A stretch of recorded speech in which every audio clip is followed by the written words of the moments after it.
In Houston's River Oaks, a 72-year-old widow was about to expose a chilling family conspiracy. What started as weekly dinners took a shocking turn when hidden surveillance revealed her daughter-in-law's true motives. Georgia Mae Whitfield wasn't your typical vulnerable senior. For decades, she had built a real estate empire, known for reading people's hidden agendas. When she sensed calculated manipulation during family visits, she installed a nanny cam that captured her daughter-in-law coldly instructing, "Just pretend to love her until she dies." What began as subtle suspicions became a fight for survival against those plotting to steal her independence and assets. Before we jump back in, tell us where you're tuning in from, and if this story touches you, make sure you're subscribed, because tomorrow I've saved something extra special for you. Georgia Mae Whitfield stood at her kitchen window, watching the morning light filter through the ancient oak trees that had watched over the River Oaks mansion for nearly as long as she had. Her fingers traced the rim of her coffee cup, the blue china one with tiny roses that James had given her on their 5th anniversary, or was it their 7th? The uncertainty flickered through her mind like a shadow, there and gone before she could grasp it fully. She knew the routine by heart. Coffee first, always from the French press James had insisted they needed, though she'd argued they were perfectly fine with their old percolator. Check the Chronicle, though she sometimes found herself reading the same paragraph 3 times before the words would stick. Then breakfast. Steel-cut oats with honey, just as her mother had made them during the Depression years when such luxuries were earned, not assumed. The pill organizer sat on the marble counter like a small plastic accusation. Monday through Sunday, morning and evening slots, each compartment a reminder of what she was becoming, rather than what she had been. She opened Tuesday morning's section and counted them out. The blood pressure medication, the cholesterol pill, the small white tablet that was supposed to slow the relentless march of forgetting. Dr. Patterson had explained it all, with the careful patience reserved for children and the elderly. But Georgia understood more than he gave her credit for. The medication might delay the inevitable, but it wouldn't stop it. Independence, she murmured to the empty kitchen, is a luxury that requires vigilance. It was something James used to say during their early years building the real estate empire that had made the Whitfield name synonymous with Houston's most prestigious properties. Back then, vigilance meant watching market trends, recognizing opportunity where others saw risk, and never trusting anyone's word when their own eyes could verify the truth. Now at 72, Georgia was learning that vigilance had taken on an entirely different meaning. The grandfather clock in the foyer chimed 9 times, its deep voice echoing through rooms that had once hosted Houston's social elite. Tuesday meant the cleaning service would arrive at 10, and Georgia needed to be presentable. Not because she cared what the housekeepers thought, but because appearing anything less than completely capable felt like surrendering territory she wasn't ready to cede. She climbed the sweeping staircase that had impressed oil executives and society wives for 4 decades, her hand steady on the mahogany banister. The master bedroom remained largely as it had been when James was alive, his reading glasses still on the nightstand, his cologne still in the bathroom medicine cabinet. Some mornings she caught herself listening for the sound of his shower, the way he would hum off-key while shaving. By 11:30, Georgia had managed to coordinate her outfit, navy slacks and a cream silk blouse that didn't clash or make her look like she was trying too hard, and had successfully navigated the morning's small challenges. The coffee maker had cooperated, she'd remembered to take her medications, and she'd only had to check her calendar twice to confirm that Marcus and Vanessa were coming for dinner. Marcus. Her son carried James's pragmatic nature but lacked his father's instinctive understanding of people. At 45, he was a successful petroleum engineer, methodical and reliable in his work, but sometimes willfully blind to the complexities of human motivation. His recent marriage to Vanessa had been swift, perhaps too swift for a man still recovering from a bitter divorce that had left him financially strained and emotionally cautious. Vanessa Whitfield, even the name felt foreign on Georgia's tongue. 8 months married to Marcus, and Georgia still felt like she was watching a performance rather than witnessing genuine affection. There was something too practiced about Vanessa's concern, too calculated in her questions about Georgia's daily routine and health. But was that intuition or paranoia? Georgia had built a fortune trusting her instincts about people. But early-stage dementia had a way of making everything feel suspect, including her own perceptions. The afternoon passed quietly. Georgia reviewed some property portfolios, though she had to admit that keeping track of the numbers required more concentration than it once had. She spoke briefly with her longtime attorney, Charles Morrison, about routine matters, carefully modulating her voice to sound sharp and engaged. Charles had known her for 30 years and would be among the first to notice if her mental acuity was slipping. By 5 o'clock, she was setting the dining room table with the good china, the Wedgwood pattern she and James had selected for their wedding registry. Crystal glasses caught the light from the chandelier, and the silver serving pieces reflected her movements as she arranged everything with the precision of someone who had entertained Houston's power brokers for decades. Marcus arrived at exactly 6:15, punctual as always. He kissed Georgia's cheek with genuine warmth, and for a moment she saw the boy who had brought her dandelions from the garden, proud of his wilted bouquet. "Mother, you look wonderful," he said, though she caught the slight concern in his eyes as he scanned her face. Looking for signs, she realized. Markers of decline. Vanessa followed 2 steps behind, her smile bright and practiced. "Georgia, thank you so much for having us. I brought that wine you mentioned liking." She presented a bottle of Bordeaux with a flourish that felt slightly theatrical. Had Georgia mentioned liking that particular wine? She couldn't recall the conversation, but nodded graciously. How thoughtful. Over dinner. Pot roast with vegetables, a recipe Georgia could prepare without consulting notes. The conversation flowed through safe channels. Marcus discussed a new drilling project in West Texas. Vanessa shared anecdotes from her previous career in pharmaceutical sales, stories that always seemed to cast her as either the victim of difficult circumstances or the hero who overcame them. But Georgia noticed other things. The way Vanessa's eyes tracked around the dining room, taking inventory of the antique sideboard, the Persian rug, the oil painting of the Houston ship channel that James had commissioned from a local artist. There was an appraiser's calculation in her gaze, a mental cataloging that made Georgia's skin prickle. She noticed, too, how Vanessa steered the conversation toward Georgia's daily routine. "Do you find it lonely in this big house?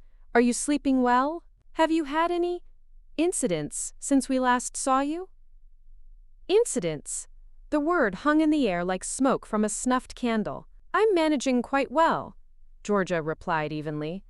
"Independence suits me." Marcus shifted uncomfortably. "Mother, we're not questioning your independence. We just want to make sure you have everything you need. Support systems. Safety measures." There it was again, that careful language that skirted around the real question. Was she becoming incompetent? Was she a danger to herself? After dinner, while Georgia served coffee in the living room, she excused herself to retrieve cream from the kitchen. As she reached the swinging door, she heard Vanessa's voice, low and urgent. "Can't wait much longer, Marcus. Every day she's alone in this house is a risk. What if she falls? What if she forgets to turn off the stove? What if she gets confused and wanders out at night?" "She seems fine tonight," Marcus replied, though his voice carried doubt. "Tonight, yes, but you don't see her day to day. I do when I visit. She's declining faster than you realize. We need to start looking at facilities before something happens that forces our hand." Georgia's hand tightened on the cream pitcher. Facilities. They were discussing nursing homes, and she was apparently not invited to participate in the conversation about her own future. "I just think we should involve her in these discussions," Marcus said weakly. "Involve her in planning her own institutionalization? Marcus, be realistic. She's not going to agree to give up this house, this independence she talks about. Sometimes we have to make difficult decisions for the people we love." The words struck Georgia like a physical blow, not because of their content, but because of their tone. Vanessa wasn't discussing a beloved family member's care. She was strategizing the removal of an obstacle. Georgia returned to the living room with composure that decades of social events had taught her to maintain, even under pressure. She served coffee, made appropriate responses to the continuation of their dinner conversation, and saw them to the door with the same gracious warmth she had shown Houston mayors and oil company executives. But after Marcus's BMW disappeared down the tree-lined street, Georgia stood in her foyer with her heart racing and her mind sharp, with a clarity that felt like the old days, when she could read a contract and spot the buried clause that would bankrupt the unwary, when she could assess a person's character in the first 5 minutes of conversation and know whether they were trustworthy or dangerous. Vanessa was dangerous, not in the way of violence or immediate threat, but in the calculated way of someone who saw George's assets and independence as obstacles to her own financial security. The question was whether Marcus was complicit or simply blind to his wife's motivations. Georgia climbed the stairs to her bedroom, but instead of preparing for sleep, she retrieved the laptop Jamie had given her last Christmas. Her granddaughter had insisted Georgia needed to stay connected and had patiently taught her the basics of internet navigation. She searched for Nanny Cam Houston, though the words felt strange to type. Was she really considering surveillance in her own home? Was this paranoia or prudence? The results were overwhelming. Dozens of options, technical specifications she didn't fully understand, installation requirements that seemed beyond her capabilities. But mixed among the product listings were articles about elder abuse, about family members who exploited vulnerable relatives, about the warning signs that Georgia was beginning to recognize in her own situation. By midnight, she had placed an order for a device that promised easy installation and smartphone access. As she closed the laptop, Georgia felt the weight of what she was doing. She was preparing to spy on her own family, to gather evidence of betrayal she hoped she wouldn't find. But 45 years of marriage to a man who had taught her that trust without verification was folly had prepared her for this moment. James would have been proud of her vigilance, even as he would have been heartbroken by its necessity. The last thing Georgia did before sleep was to make a note in the small journal she kept by her bedside. Tuesday, October 15th. Ordered security system. Trust, but verify. Always verify. Outside, the October wind moved through the oak trees with a sound like whispered warnings, and Georgia Mae Whitfield fell asleep, planning her own protection, with the strategic mind that had once conquered Houston's real estate market, now focused on the more personal battlefield of family loyalty and betrayal. Marcus's hand trembled slightly as he set down his coffee cup in the Starbucks on West Gray, the ceramic making a sharper sound against the saucer than he'd intended. 3 days had passed since the dinner at his mother's house, and Vanessa's words about facilities and declining conditions echoed in his mind with increasing urgency. He stared at the assisted living brochures spread across the small table like evidence of his own failure as a son. Meanwhile, 15 miles away in River Oaks, Georgia stood in her living room staring at the small cardboard box that had arrived that morning. The nanny cam looked impossibly complicated even in its packaging. Multiple cables, instruction manual thick enough to stop a door, and warnings about network connections that might as well have been written in Sanskrit. She had managed many things in her 72 years. She had negotiated million-dollar property deals with men who assumed her gender made her naive. She had managed household staff, entertained Houston's elite, and kept meticulous financial records that would impress any CPA. But this small electronic device felt like trying to decode nuclear physics. "Come on, Georgia," she muttered to herself, echoing James's voice from years past when he'd encouraged her to learn the new computer systems for their real estate business. "You didn't build an empire by being intimidated by technology." The doorbell's chime interrupted her internal pep talk. Through the beveled glass of the front door, she could see Jamie's distinctive red Honda Civic in the circular drive. Her granddaughter's Tuesday study sessions had become one of Georgia's favorite routines, a bright spot of genuine affection in weeks that had begun to feel increasingly hollow. Jamie Whitfield burst through the door with the energy that had made her a formidable presence in every room since she was 5 years old. At 22, she carried herself with the confidence of someone who had learned early that speaking up was often the only way to be heard in a family of strong personalities. "Grandma G!" Jamie called out, using the nickname she'd given Georgia when she was too young to pronounce Grandma Georgia properly. She dropped her University of Houston social work textbooks on the hall table and immediately noticed the cardboard box in Georgia's hands. "What's that?" Jamie asked, her social worker instincts already picking up on the tension in Georgia's posture. Georgia hesitated. How did one explain to their granddaughter that they were preparing to spy on their own family? "It's a security device for the house." Jamie's expression shifted from casual curiosity to sharp attention. In her social work program, she'd learned to recognize the signs when elderly clients were experiencing family pressure or manipulation. The fact that her grandmother, a woman who had never shown fear of anything, was suddenly concerned about home security triggered every protective instinct Jamie possessed. "What kind of security device?" Jamie asked gently, settling onto the sofa beside Georgia. Georgia found herself telling Jamie everything: the subtle changes in Vanessa's behavior, the calculating looks around the house, the overheard conversation about facilities and declining conditions. As she spoke, she watched Jamie's expression grow darker. "I knew it," Jamie said finally, her voice carrying a mixture of anger and vindication. "I've been watching her since Dad's wedding, and something has always felt off." "You've noticed it too?" Georgia felt a surge of relief that her perceptions weren't entirely the product of a confused mind. "Grandma, I'm studying social work with a focus on elder advocacy. I know the warning signs of financial elder abuse, and Vanessa hits almost every marker."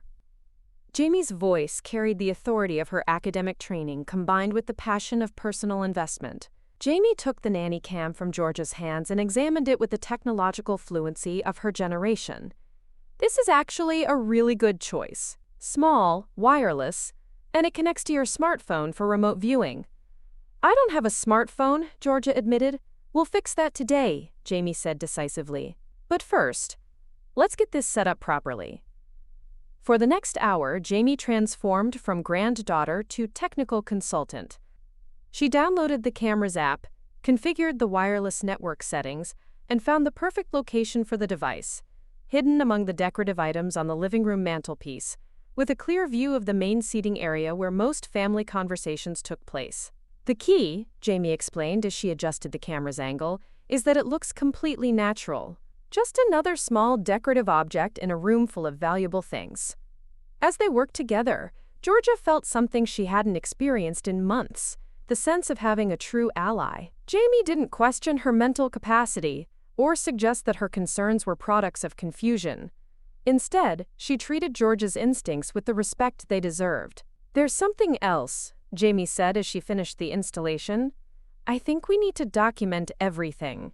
If Vanessa is planning what I think she's planning, we'll need more than just suspicions."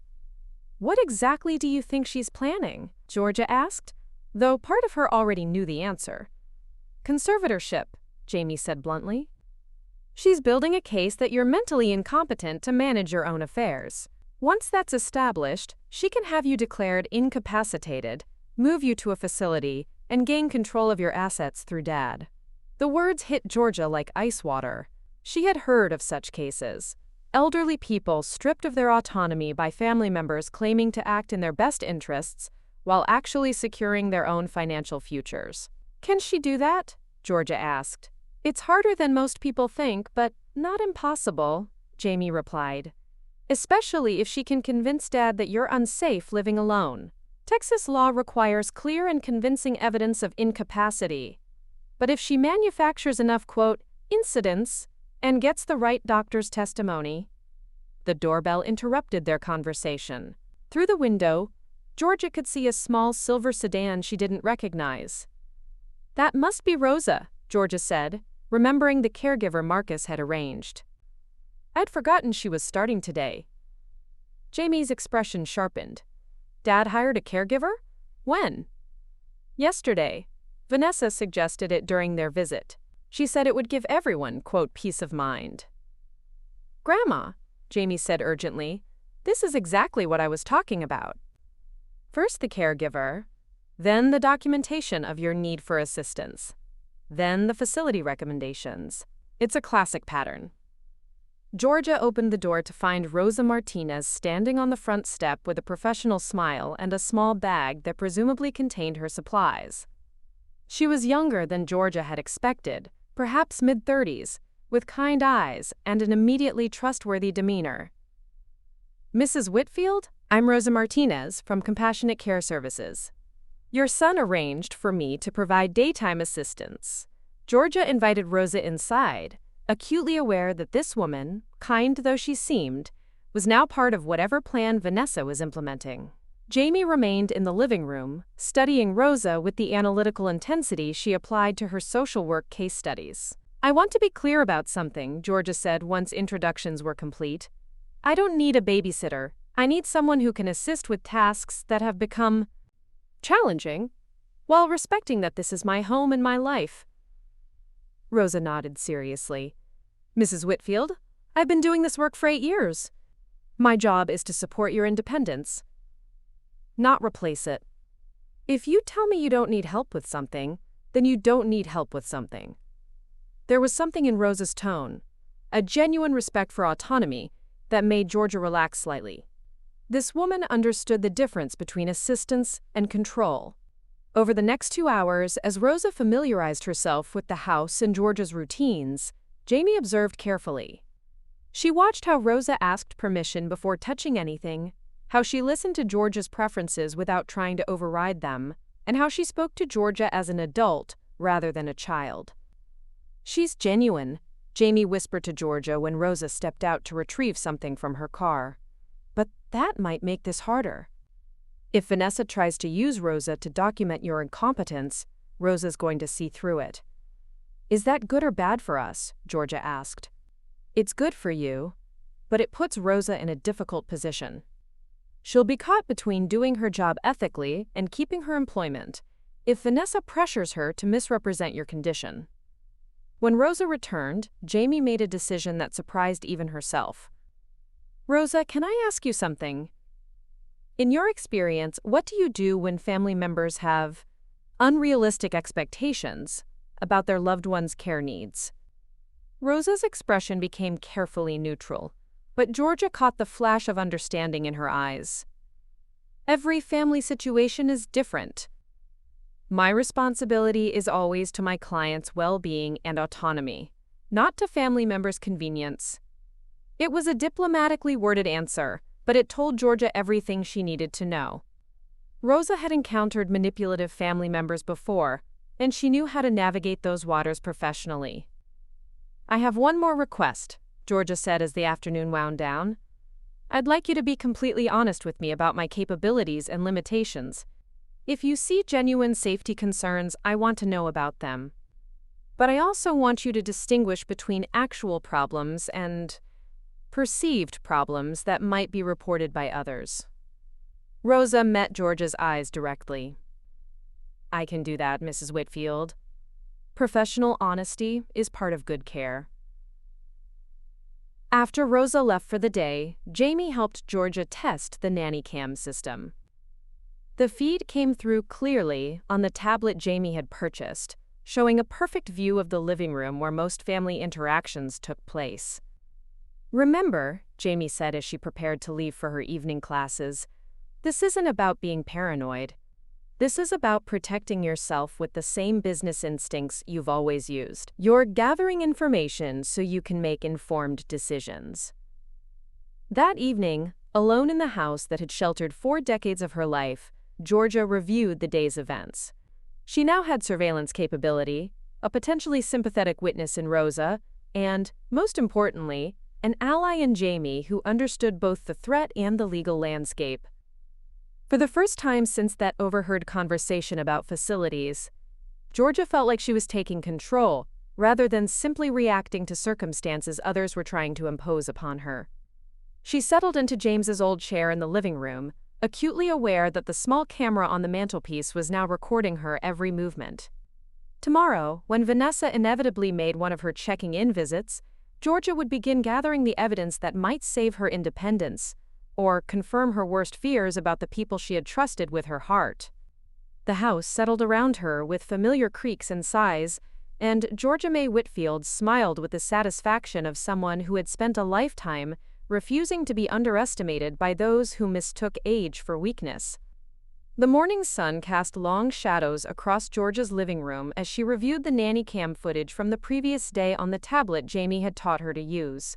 Watching herself move through her own space felt surreal, like observing a stranger who happened to live in her house. But the technology was working perfectly, capturing crisp video and clear audio of everything that transpired within its range. Rosa had arrived at 9 sharp, just as she had promised.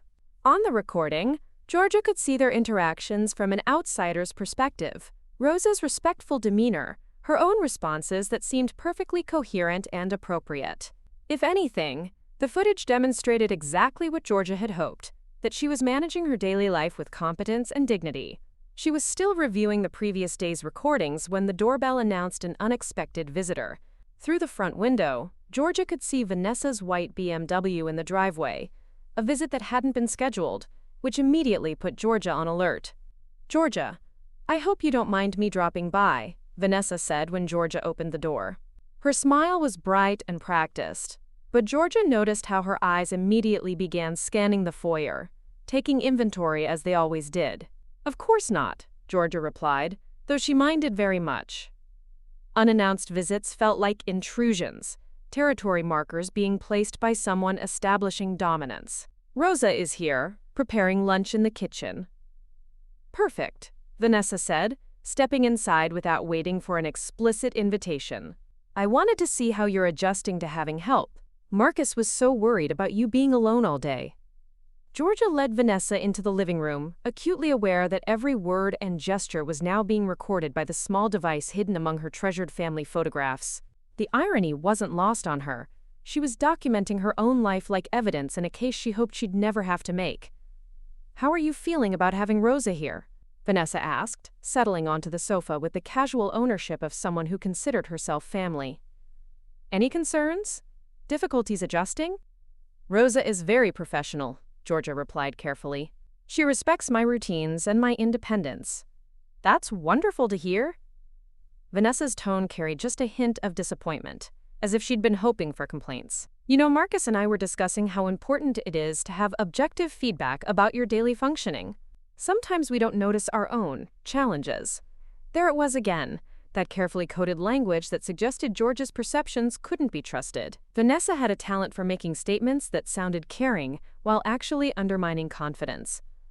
"I'm quite aware of my capabilities," Georgia said evenly. "Of course you are," Vanessa replied quickly, though her smile never reached her eyes.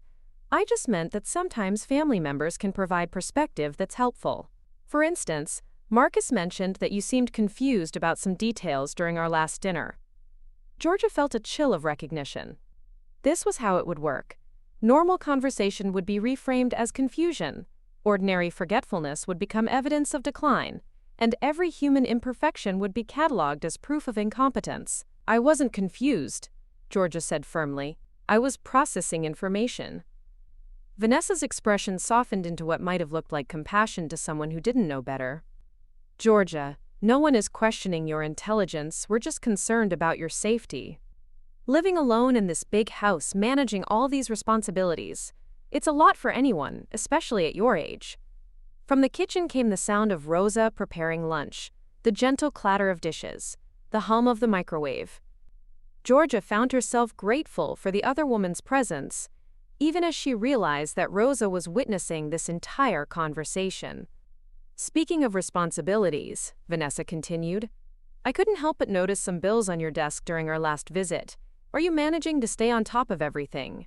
The financial obligations, the maintenance issues? This house is so large, and the upkeep must be overwhelming." Georgia's anger flared, but decades of social training kept her voice level. "I've been managing my finances successfully for over 40 years. I'm sure you have," Vanessa said soothingly. "But maybe it's time to consider simplifying things, reducing the burden on yourself. There are some lovely senior communities in Houston that handle all the maintenance, the meal preparation, the social activities. Places where you could focus on enjoying life instead of worrying about house payments and property taxes." The suggestion hung in the air like smoke from a burning bridge. Georgia realized she was witnessing the opening moves of a carefully orchestrated campaign. Vanessa wasn't just making casual conversation. She was building a narrative about Georgia's supposed inability to manage her own life. "I enjoy managing my life," Georgia said carefully. "This house, my finances, my independence, they're not burdens, they're choices." "But are they safe choices?" Vanessa asked, leaning forward with practiced concern. "What if something happened? What if you fell, or had a medical emergency, or simply forgot to lock the doors one night? Marcus would never forgive himself if something happened to you while you were living alone." Rosa appeared in the doorway, holding a lunch tray. "Mrs. Whitfield, your lunch is ready. Would you like me to serve it in the dining room?" "Here is fine," Georgia said, grateful for the interruption. "Rosa, this is my daughter-in-law, Vanessa." Preparing and narrating this story took us a lot of time, so if you are enjoying it, subscribe to our channel. It means a lot to us. Now back to the story. Rosa nodded politely, but Georgia caught something in the other woman's expression, a subtle tightening around her eyes that suggested she'd been listening to the conversation and didn't entirely approve of what she'd heard. "Rosa, you spend more time with Georgia than anyone," Vanessa said suddenly, turning her attention to the caregiver. "In your professional opinion, how is she managing? Any concerns about safety, memory, daily functioning?" Georgia felt her stomach clench. This was the moment she'd been dreading. Vanessa attempting to recruit Rosa as a witness to her supposed decline. Rosa's pause was brief but significant. "Mrs. Whitfield is one of the most capable clients I work with," she said finally. "She maintains her routines independently, manages her medications properly, and demonstrates excellent judgment in daily decisions." Vanessa's smile flickered almost imperceptibly. "That's wonderful to hear. But surely there are areas where she needs support? Confusion about dates, difficulty with technology, problems following complex instructions?" "Everyone has areas where they benefit from assistance," Rosa replied diplomatically.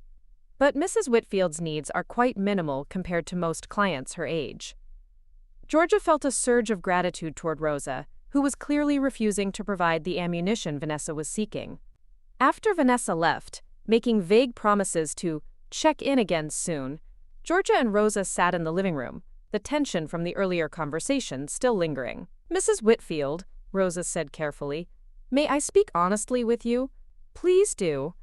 "In 8 years of caregiving, I've learned to recognize when family members have unrealistic expectations about their loved one's care needs." Rosa's voice carried the weight of experience. "Sometimes those expectations aren't really about the client's well-being." Georgia studied Rosa's face, seeing compassion mixed with professional concern. "What are you saying?" "I'm saying that your daughter-in-law seems more interested in documenting problems than celebrating your capabilities. That's not typically how loving family members approach elder care." The validation of her instincts felt like a gift. "You noticed that too?" "Mrs. Whitfield, I've seen this pattern before. Family members who ask leading questions about quote, concerns and safety issues, while ignoring evidence of competence and independence. It usually means they have an agenda that has nothing to do with the client's actual needs." Georgia felt tears prick her eyes, not from sadness, but from relief. She wasn't imagining the manipulation. She wasn't being paranoid or confused. A trained professional was confirming what her instincts had been telling her all along. "What should I do?" Georgia asked. "Document everything," Rosa said firmly. "Keep records of your daily activities, your medications, your appointments. Show that you're managing your life successfully. And—" She paused, seeming to wrestle with professional boundaries. "Be very careful about what you say in front of people who might misrepresent your words later." That evening, alone except for the silent witness of the nanny cam, Georgia reviewed the day's footage. Watching Vanessa's performance from an objective perspective was revelatory. She could see the calculated nature of every question, the way Vanessa's expressions shifted when she thought no one was watching, the disappointment when Rosa refused to provide negative assessments. Georgia made detailed notes in the journal she'd started keeping. Dates, times, exact quotes from conversations. If this situation escalated, she would be prepared with evidence rather than just accusations. But as she prepared for bed, Georgia couldn't shake the feeling that today had been just the beginning. Vanessa's visit had felt like reconnaissance, probing for weaknesses, testing defenses, gathering intelligence for whatever larger campaign was being planned. The house settled around her with familiar sounds, but Georgia no longer felt entirely safe in her own home. She was living under surveillance, her own protective surveillance, because the people who claimed to love her most were the very ones she could no longer trust. Tomorrow would bring new challenges, new tests of her resolve and her competence. But tonight, Georgia Mae Whitfield fell asleep with the satisfaction of knowing that she was no longer fighting blind. She had eyes and ears documenting every move in this chess game, and she intended to stay several moves ahead of anyone who underestimated the strategic mind that had built an empire and would now defend her right to keep it. Georgia's afternoon nap had become as routine as her morning coffee, a concession to the fatigue that seemed to creep in earlier each day, though she refused to acknowledge it as anything more than the natural rhythm of a life well lived. At 2:30 on Thursday afternoon, she settled into James's old leather recliner in the master bedroom, the one that still held the faint scent of his cologne, and allowed herself the luxury of closing her eyes. Downstairs, Rosa was organizing Georgia's medications for the week, a task that required precision and patience. The pill organizer sat open on the kitchen counter like a small plastic calendar, each compartment carefully filled according to Dr. Patterson's instructions. Rosa took pride in this work, ensuring that her clients maintained their health and independence through proper medication management was one of the most important aspects of her job. The soft chime of the front doorbell interrupted the quiet afternoon routine. Rosa glanced toward the stairs, but there was no movement from Georgia's room. The medication sorting was at a critical point. She had pills counted out for 3 more days and couldn't abandon the task without risking errors that could affect Georgia's health. Through the front window, Rosa could see Vanessa's white BMW in the driveway. Another unscheduled visit, which had become increasingly common over the past week. Rosa had begun to notice a pattern in these impromptu appearances. They always seemed to occur when Georgia was resting or otherwise occupied, as if Vanessa was deliberately timing her visits to catch the household in moments of vulnerability. "Rosa?" Vanessa's voice called through the front door. "It's Vanessa. Marcus asked me to stop by and check on things." Rosa wiped her hands on a dish towel and walked to the front door, conscious of leaving the medication task unfinished, but unwilling to ignore a family member's request for entry. When she opened the door, Vanessa stepped inside with the confident familiarity of someone who considered herself part of the household. "Is Georgia resting?" Vanessa asked, though she seemed already to know the answer. Her eyes swept the foyer and living room with that same cataloging intensity Rosa had noticed during previous visits. "Yes, she's taking her afternoon rest," Rosa replied. "She usually naps for about an hour this time of day." "Perfect. That gives us a chance to talk." Vanessa moved into the living room and settled onto the sofa with an air of ownership that made Rosa uncomfortable. "I've been wanting to speak with you privately about George's condition." Rosa remained standing, her professional instincts prickling.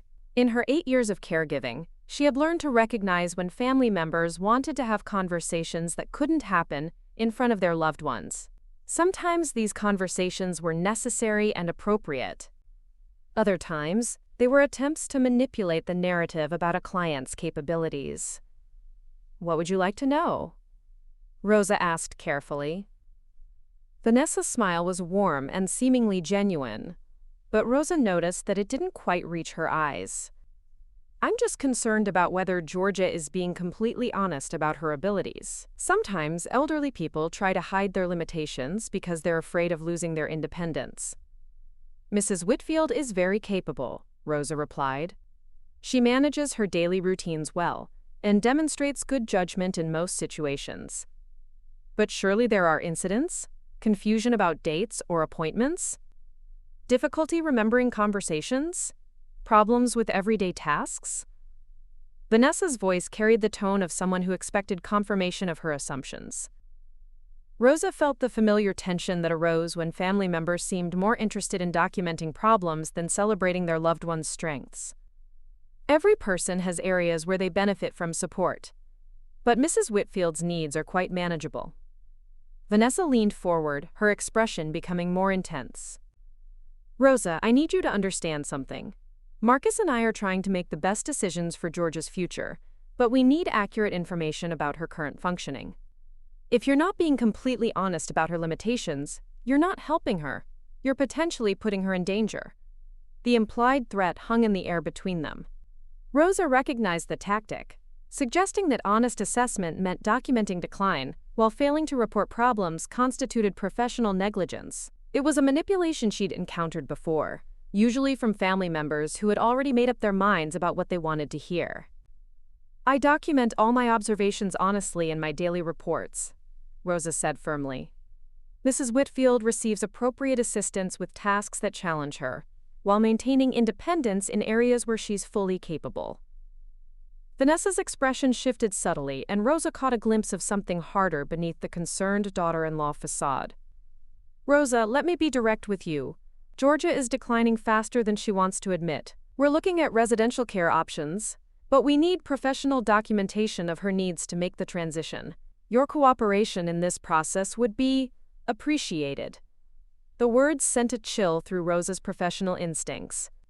She was being asked to misrepresent her client's condition to support a predetermined outcome. In her experience, when family members spoke about residential care with this kind of urgency while the client was still managing well at home, the motivation was rarely the elderly person's actual welfare. Mrs. Whitfield hasn't expressed any interest in residential care, Rosa said carefully. She seems quite committed to maintaining her independence here. Vanessa's laugh was sharp and humorless. Rosa, you have to understand that Georgia's judgment about her own capabilities isn't reliable anymore. She's living in the past, thinking she can manage things the way she did 20 years ago. Sometimes we have to make difficult decisions for people we love, even when they don't understand why those decisions are necessary. Rosa felt her professional ethics training kick in like a protective reflex. What Vanessa was describing, making major life decisions for someone against their will based on assumptions about their incapacity, was exactly the kind of situation that elder advocates warned caregivers to watch for. Has Mrs. Whitfield been evaluated by a physician for cognitive decline? Rosa asked. We're working on that, Vanessa replied vaguely. But in the meantime, we need your help building a case for what's best for her. Surely you've noticed incidents that would support the need for more structured care? The request was now explicit. Vanessa wanted Rosa to manufacture or exaggerate incidents that could be used to justify institutionalizing Georgia against her will. Rosa had seen this pattern before. Family members who bypassed proper medical and legal channels by pressuring caregivers to provide documentation that supported their agenda. I can only report what I observe, Rosa said firmly. And what I observe is a woman who is managing her life with appropriate support. Vanessa's expression hardened completely, the mask of concern finally slipping away. Rosa, I think you're misunderstanding the situation here. Georgia is not just my mother-in-law, she's family, and family decisions sometimes require difficult choices. Your job is to provide care, not to interfere with family planning. The threat was now explicit. Rosa understood that her employment was being leveraged to gain her compliance in a scheme that violated every ethical principle of her profession. She also understood that Vanessa had chosen this moment, when Georgia was sleeping and unable to hear the conversation, deliberately. Mrs. Whitfield, Rosa said, choosing her words very carefully, I understand that family decisions can be complex, but my professional obligation is always to my client's well-being and autonomy. I can't support recommendations that don't align with her actual care needs. Vanessa stood up abruptly, her composure cracking further. Let me make something very clear, Rosa. This family has significant resources and influence in Houston. We can ensure that you continue to have work, or we can make it very difficult for you to find employment in elder care. The choice is yours. Rosa felt her heart racing, but years of dealing with difficult family dynamics had taught her to remain calm under pressure. I appreciate your directness, Mrs. Whitfield. It helps me understand the situation clearly. Good, Vanessa said, apparently taking Rosa's calm response as compliance. I'm glad we understand each other. Now, about documenting Georgia's need for increased supervision. What I understand, Rosa interrupted quietly, is that you're asking me to misrepresent my client's condition to support a decision she doesn't want. That's not something I can do. Vanessa's face flushed with anger. You're making a serious mistake, Rosa. Georgia is going to end up in residential care, whether you cooperate or not. The only question is whether you'll still have a job when that happens. If Mrs. Whitfield needs residential care based on legitimate medical assessment, I'll support that transition completely, Rosa replied. But I won't manufacture problems that don't exist. Vanessa moved closer, her voice dropping to a whisper that carried more menace than shouting would have. Listen to me very carefully. Georgia is sitting on millions of dollars in property while living like a recluse in this oversized museum. She's becoming a danger to herself, and it's only a matter of time before something happens that forces everyone's hand. When that happens, people who were helpful will be remembered. People who were obstructive will be forgotten. The naked greed in Vanessa's voice made Rosa's stomach turn. This wasn't about Georgia's welfare. It was about gaining control of valuable assets by manufacturing a crisis that would justify removing Georgia from her home. You know what I think? Vanessa continued, her voice gaining confidence as she apparently mistook Rosa's silence for wavering resolve. I think you should just focus on doing your job, keep Georgia comfortable, keep her calm, and when the time comes for transitions, don't complicate things. Just pretend to love her until she dies, and everyone will be happier for it. The words hung in the air like poison gas. Rosa felt physically sick at the casual cruelty of the statement, the reduction of a vibrant, intelligent woman to an obstacle to be managed until she was no longer inconvenient. I think, Rosa said slowly, that Mrs. Whitfield deserves genuine care and respect, not pretense. Vanessa laughed, a sound devoid of any warmth. Rosa, you're being naive.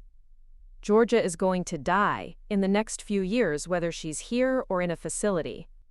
The question is whether she does it while burning through money that could benefit the people who will survive her, or whether she does it in a place where professionals can manage her decline efficiently.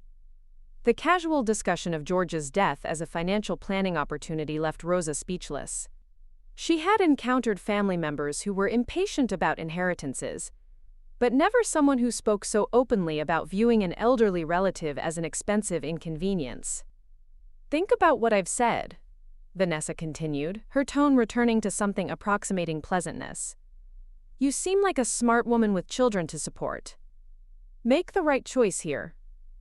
From upstairs came the sound of movement, Georgia stirring from her nap. Vanessa's expression immediately shifted back to its practiced concern. I should go, she said quickly. Marcus will be checking in later to see how George is doing. I trust you'll have positive things to report about our conversation. Rosa nodded non-committally, not trusting herself to speak. She walked Vanessa to the door and watched the white BMW disappear down the tree-lined street, her mind racing with the implications of what she'd just witnessed. When Georgia appeared at the top of the stairs a few minutes later, looking refreshed from her nap, Rosa struggled to maintain her professional composure. How could she continue providing care to someone while knowing that family members were actively plotting to destroy her independence? Did I hear the doorbell earlier? Georgia asked as she descended the stairs. Your daughter-in-law stopped by, Rosa replied, her voice carefully neutral. She said Marcus asked her to check on things. Georgia's expression sharpened with the intuitive intelligence that Rosa had come to respect. How long was she here? About 20 minutes, Rosa said. You were resting, so we talked in the living room. Georgia nodded slowly, and Rosa caught something in her eyes, a wariness that suggested the older woman's instincts were picking up on undercurrents that others might miss. Rosa, Georgia said carefully, if anyone ever asks you to misrepresent my condition or capabilities, you'll tell me, won't you? The question hit Rosa like a physical blow. Somehow, Georgia knew. Whether through instinct, experience, or careful observation, she understood that she was being evaluated by people who didn't have her best interests at heart. Yes, Mrs. Whitfield, Rosa said firmly, I will always be honest with you about anything that affects your care. Georgia smiled. The first genuine smile Rosa had seen from her all week. Thank you. That means more to me than you might realize. As the afternoon faded into evening, Rosa completed her shift with the weight of Vanessa's words pressing on her consciousness. She had been threatened, bribed, and asked to participate in what amounted to elder abuse. More importantly, she had witnessed the casual cruelty with which Georgia's own family discussed her future. The hidden nanny cam on the mantelpiece had recorded every word, every expression, every moment of the conversation that revealed the true intentions of people Georgia had trusted with her heart. Tomorrow, when Georgia reviewed the footage, she would finally understand the full scope of the threat she was facing. But tonight, Rosa drove home to her own children, with the knowledge that she had chosen professional integrity over job security, and that choice might cost her the employment she desperately needed. Still, as she thought about Georgia's grateful smile and the trust the older woman had placed in her, Rosa knew she had made the only choice her conscience would allow. Some things, she reflected, were more important than survival. Dignity was one of them. Georgia's hands trembled slightly as she reached for the tablet Jamie had given her, the morning light streaming through the bedroom windows doing nothing to warm the chill that had settled in her bones since waking. She had dreamed of James again. Not the peaceful dreams of their early years together, but the anxious ones where he was trying to warn her about something she couldn't quite understand. His voice had been urgent, insistent, but the words had dissolved upon waking like sugar in rain. Now, sitting in the chair where she'd spent countless mornings reading the Chronicle while James showered and hummed his off-key melodies, Georgia felt compelled to review the previous day's nanny cam footage. Something in Rosa's demeanor when she'd left the evening before, a careful professionalism that seemed to mask deeper concerns, had triggered the same instincts that had once helped Georgia identify problem properties before they became liabilities. She navigated to the camera app with the competence Jamie had drilled into her, grateful for her granddaughter's patience with technology that still felt foreign in her 72-year-old hands. The timestamp showed Thursday, 2:47 p.m., just after she had gone upstairs for her afternoon rest. The footage began innocuously enough. Rosa in the kitchen, methodically organizing medications with the precision Georgia had come to appreciate. The sound of the doorbell. Rosa's brief hesitation before abandoning her task to answer it. Then Vanessa's voice, bright and familiar, explaining that Marcus had asked her to check on things. Georgia leaned closer to the screen as the two women moved into the living room, directly within the camera's range. What she witnessed over the next 20 minutes shattered something fundamental in her understanding of her own family. Vanessa's voice, stripped of its usual careful modulation. "Rosa, let me be direct with you. Georgia is declining faster than she wants to admit. We're looking at residential care options, but we need professional documentation of her needs to make the transition. Your cooperation in this process would be appreciated." Georgia felt her breath catch in her throat. The casual way Vanessa discussed her future, as if it were a business transaction rather than a human life, carried the same tone she'd used decades earlier, when discussing the demolition of historic buildings to make way for more profitable developments. But it was what came next that stopped Georgia's heart entirely. "Listen to me very carefully," Vanessa's voice continued, her whisper somehow more menacing than shouting would have been. "Georgia is sitting on millions of dollars in property while living like a recluse in this oversized museum. She's becoming a danger to herself, and it's only a matter of time before something happens that forces everyone's hand." The words hit Georgia like physical blows. The calculation in Vanessa's voice, the casual reduction of Georgia's life to a financial inconvenience, the strategic planning around her supposed incompetence. It was all there, recorded in digital clarity that left no room for misinterpretation or self-doubt. And then came the statement that would echo in Georgia's mind for the rest of her life. "Just pretend to love her until she dies, and everyone will be happier for it." Georgia set the tablet down with hands that had begun to shake uncontrollably. The words reverberated through her consciousness like shock waves from an explosion, each repetition revealing new layers of cruelty and betrayal. This wasn't family concern or legitimate worry about her welfare. This was predatory calculation, dressed in the language of love and presented as sacrifice. The casual discussion of her death as a financial planning opportunity left Georgia feeling physically ill. She had built a fortune by trusting her instincts about people's motivations, but even her most cynical business dealings had never prepared her for this level of personal betrayal from someone she had welcomed into her family. She forced herself to watch the rest of the footage, noting Rosa's increasingly uncomfortable responses, the way the younger woman's professional ethics prevented her from providing the ammunition Vanessa was seeking. Rosa's integrity in the face of explicit threats gave Georgia some hope that not everyone around her had been compromised by greed or manipulation. When the recording ended, Georgia sat in the silence of her bedroom, surrounded by 45 years of memories with James, and felt more alone than she had since the day he died.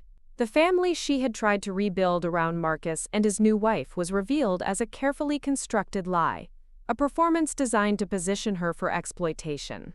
But alongside the devastation came something else, a familiar surge of the strategic mind that had once conquered Houston's real estate market. Vanessa had made a crucial mistake in revealing her true intentions so explicitly. She had created evidence of a conspiracy that no court in Texas would ignore. And she had done it while being recorded by surveillance she didn't know existed. Georgia reached for her phone and dialed the number she had memorized but never expected to use. St. Anne's Parish, Father Rodriguez speaking. Michael, it's Georgia Whitfield. I need to see you today. It's urgent. The concern in Father Michael's voice was immediate and genuine, so different from the calculated worry in Vanessa's that Georgia almost began crying, just from the contrast. Of course, Georgia. Are you all right? I'm about to find out, she replied. Can you come to the house? I have something I need to show you, and I don't think I should leave right now. Quote, within an hour, Father Michael Rodriguez sat in Georgia's living room, the same room where Vanessa had revealed her true nature just 24 hours earlier. Georgia had known Michael for over 20 years, had watched him comfort James during his final illness, had seen him navigate the complexities of family grief and healing with wisdom that came from both theological training and genuine compassion for human frailty. Georgia, you look like you've seen a ghost, Michael said gently, accepting the coffee she offered with hands that had steadied countless parishioners through their darkest moments. I've seen something worse than a ghost, Georgia replied. I've seen the truth about people I trusted. She played the recording for him without preamble, watching his expression shift from concern to horror to something approaching righteous anger as Vanessa's words filled the room. When it ended, Michael sat in silence for several minutes, his hands clasped in the unconscious posture of prayer that Georgia had seen him assume when confronting the worst of human nature. My God, Georgia, he said finally. I've counseled families through difficult elder care decisions for 18 years, but I've never heard anything this calculated or cruel. What do I do, Michael? Georgia asked, allowing vulnerability into her voice for the first time since James's death. This is my son's wife. These are decisions that will tear my family apart. Father Michael leaned forward, his expression carrying the authority of someone who had wrestled with moral complexities far beyond the scope of ordinary family disputes. Georgia, what you're describing isn't a family disagreement about care. It's elder abuse with the intent to commit financial exploitation. There are legal and moral obligations here that go beyond family loyalty. But Marcus, Georgia began. Marcus needs to know the truth about who he married, Michael said firmly. And if he chooses his wife's agenda over his mother's welfare, then he needs to face the consequences of that choice. But you can't protect him from reality by sacrificing yourself to it. Georgia felt tears threaten for the first time since discovering the recording. I built my whole life around the idea that family protects family. That we might disagree, but we never destroy each other. And that's exactly why this betrayal hurts so deeply, Michael replied. But Georgia, you're not destroying anything. Vanessa destroyed it when she chose greed over love. You're just refusing to enable that destruction. They spent the next 2 hours discussing options, implications, and the careful steps that would need to be taken to protect Georgia's autonomy while preserving whatever legitimate family relationships might survive the coming confrontation. Michael's experience with family conflicts provided crucial perspective on the legal and emotional challenges ahead. The recording is devastating evidence, Michael said as they concluded their conversation, but you'll need more than just this one incident to build a comprehensive case. Document everything. Involve professionals who can provide objective assessment, and prepare for the possibility that this gets worse before it gets better. When Rosa arrived for her afternoon shift, Georgia was waiting in the living room with the tablet beside her chair. The younger woman's carefully controlled expression told Georgia everything she needed to know about the emotional cost of maintaining professional integrity in the face of Vanessa's threats. Rosa, Georgia said gently, I know what happened yesterday. Rosa's composure cracked slightly, revealing the strain she'd been carrying since the confrontation with Vanessa. Mrs. Whitfield, I want you to know that I would never misrepresent your condition, no matter what pressure. I know, Georgia interrupted. I saw the recording. I heard everything she said to you, and I heard how you responded. Your integrity may have saved my life." Rosa's eyes widened as she realized the implications. "You recorded the conversation?" "I've been recording everything for the past week," Georgia admitted. "My instincts told me something was wrong, but I needed proof. Yesterday, I got more proof than I ever wanted." Rosa sat down heavily, the weight of the situation finally hitting her fully. "Mrs. Whitfield, she threatened my job, my ability to work in this field.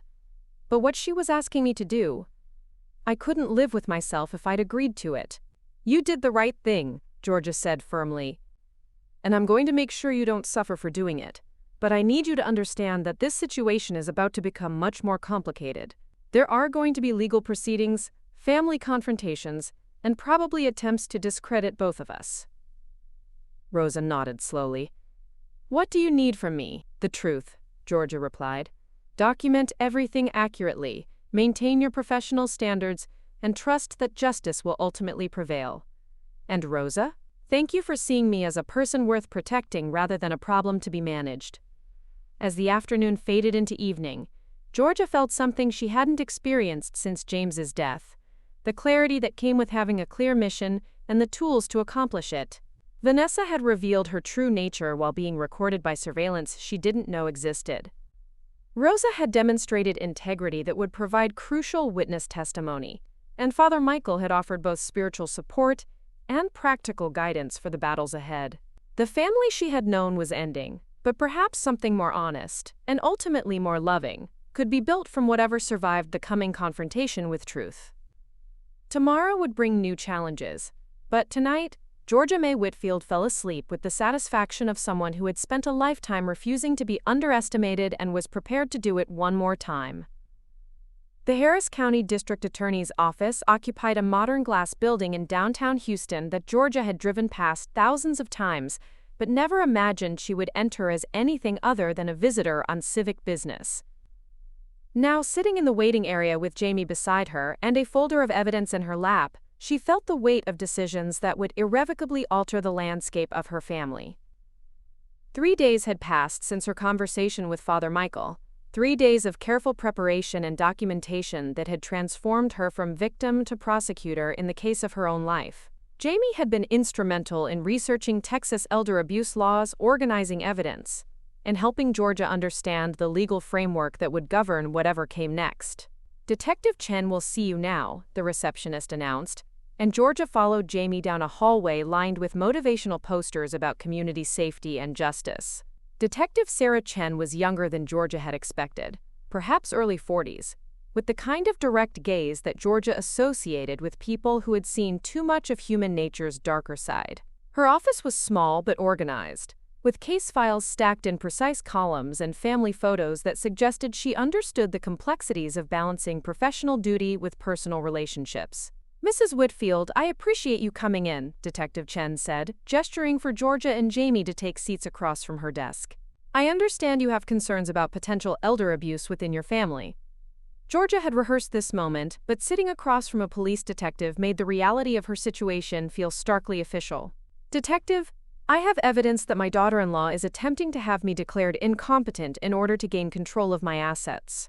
Detective Chen opened a new file folder and retrieved a digital recorder. "With your permission, I'd like to record our conversation. This helps ensure accuracy and can be referenced later if needed." "Of course," Georgia replied, noting the detective's professional manner.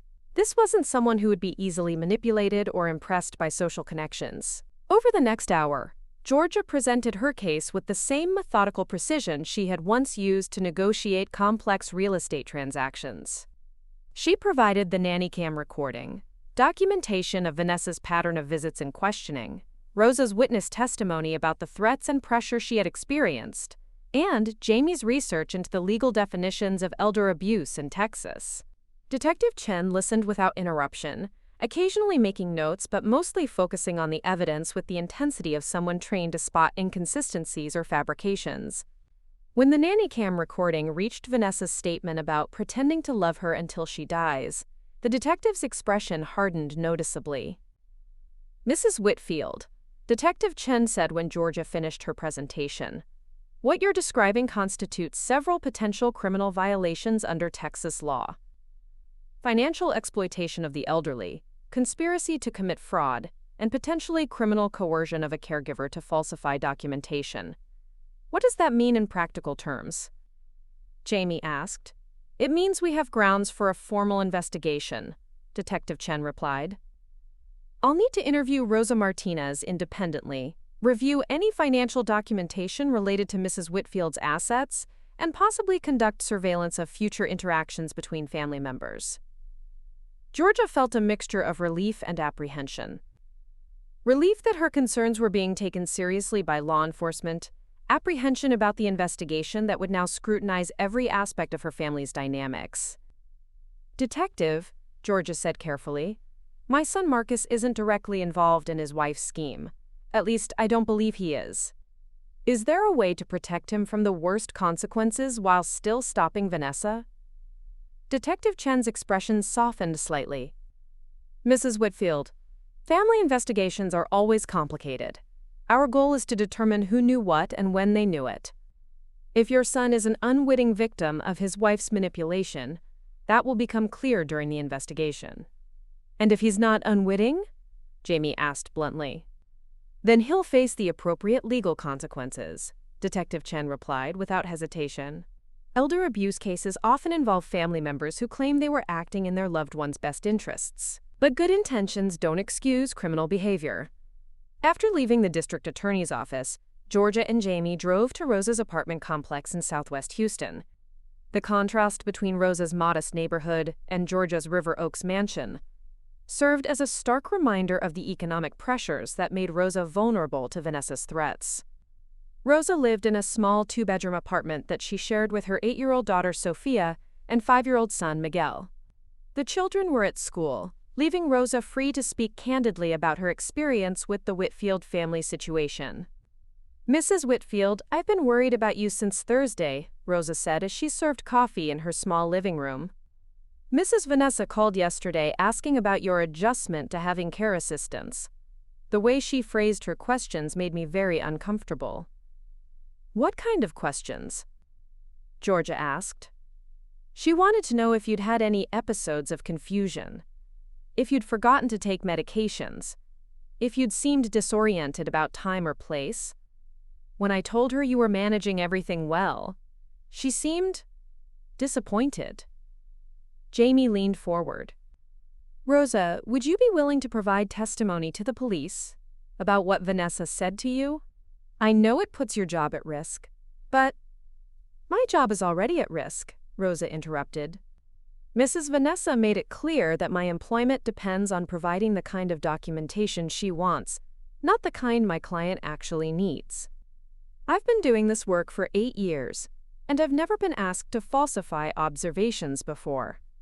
Georgia reached across the small coffee table and took Rosa's hand. I want you to know that whatever happens with this investigation, I'll ensure you don't suffer financially for doing the right thing. Your integrity has been extraordinary. Rosa's eyes filled with tears. Mrs. Whitfield, in my family, we were taught that some things are more important than money. Taking care of elderly people with dignity and respect is sacred work. What your daughter-in-law asked me to do, it would have been a sin against everything I believe.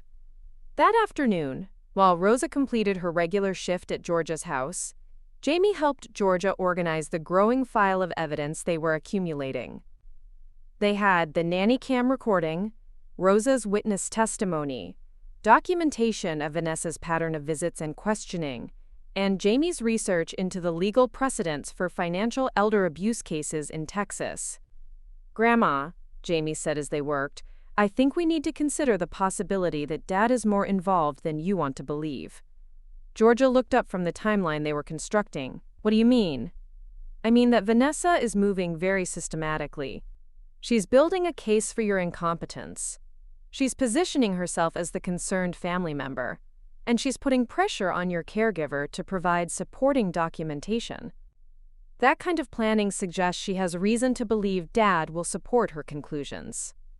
The possibility that Marcus was actively complicit in Vanessa's scheme was something Georgia had been trying not to consider.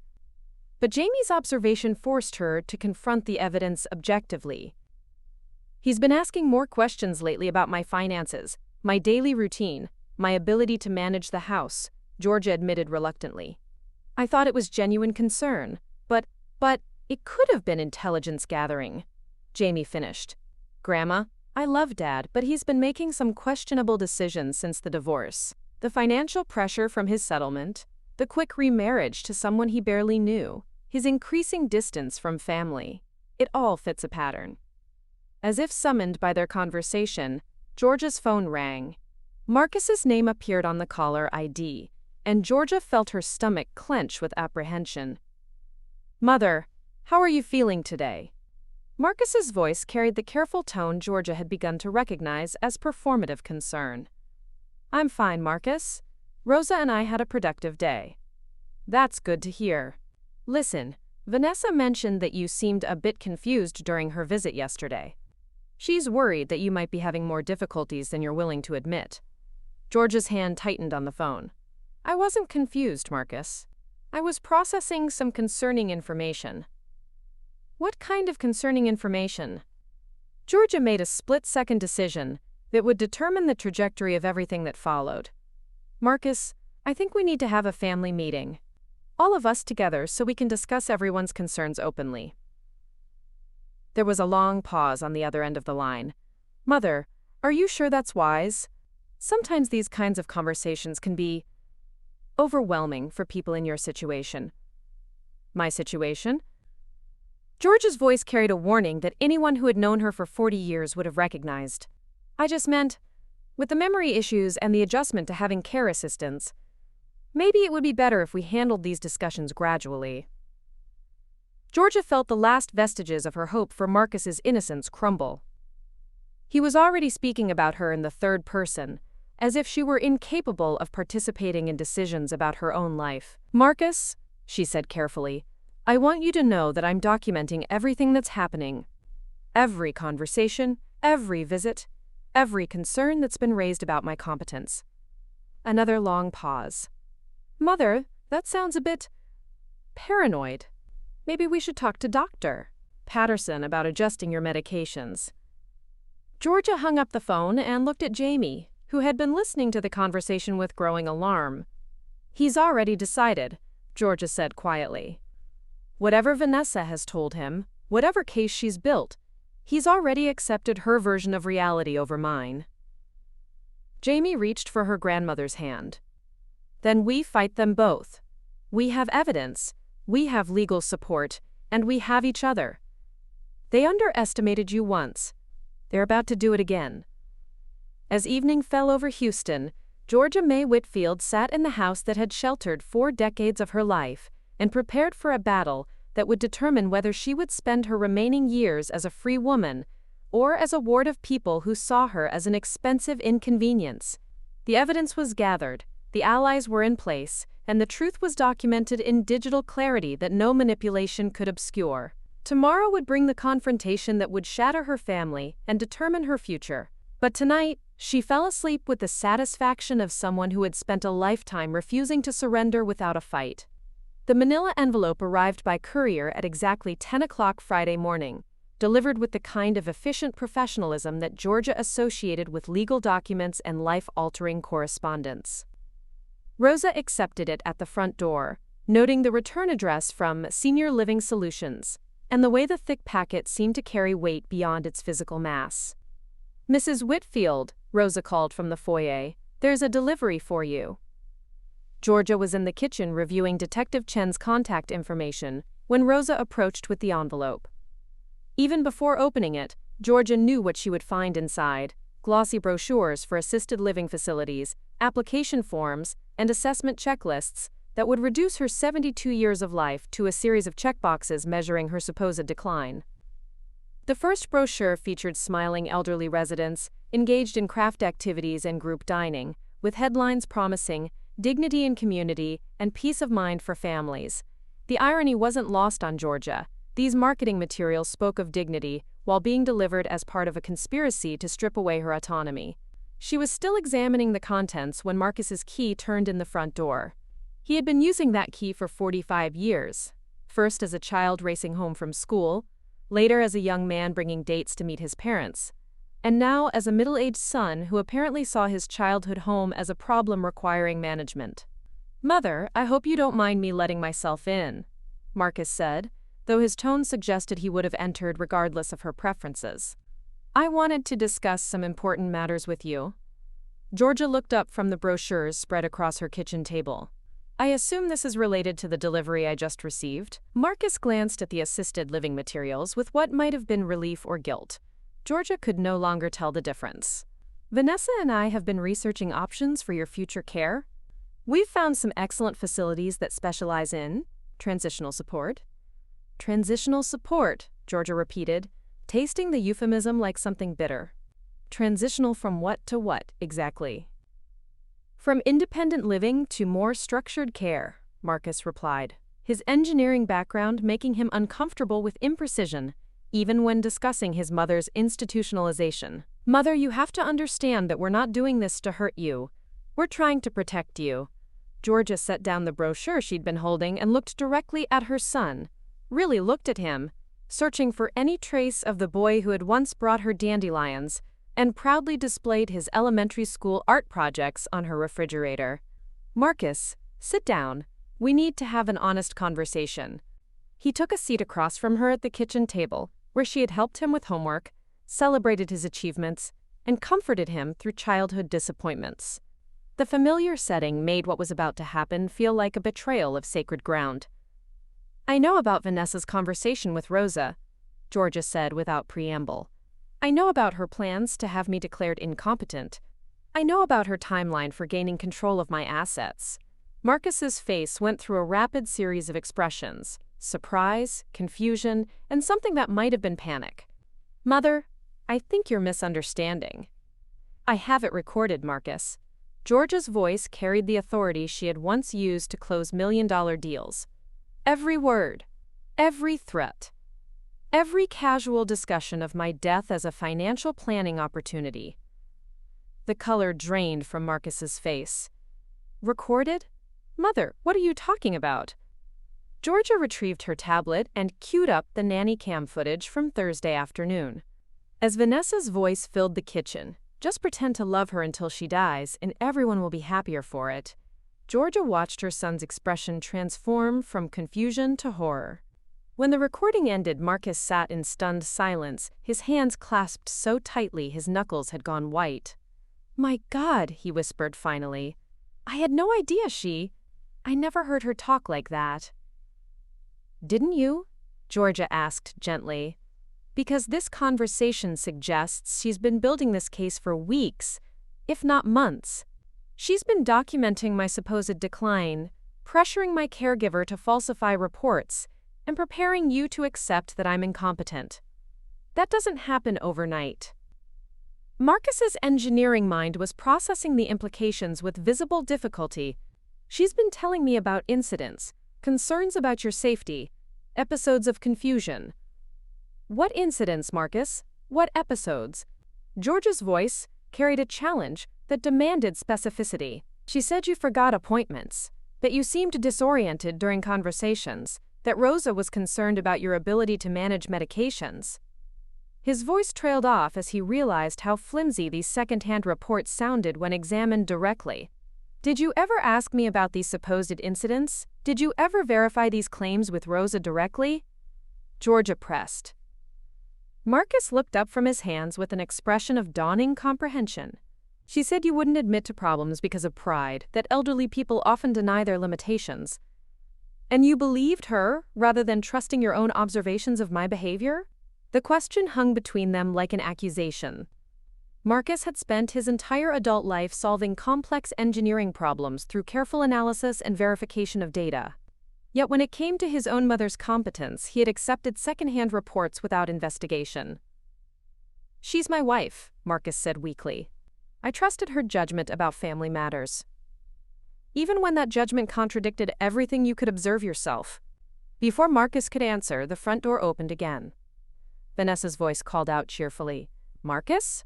I saw your car in the driveway. How are things going?" She appeared in the kitchen doorway with the bright smile Georgia had come to recognize as a performance indicator. But the smile faltered when she saw the tablet on the table and read the expressions on both Marcus's and Georgia's faces. "What's going on?"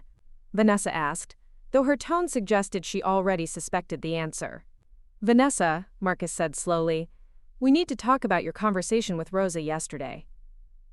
Vanessa's expression shifted through micro-calculations that Georgia could read like a poker player assessing odds. "I'm not sure what you mean.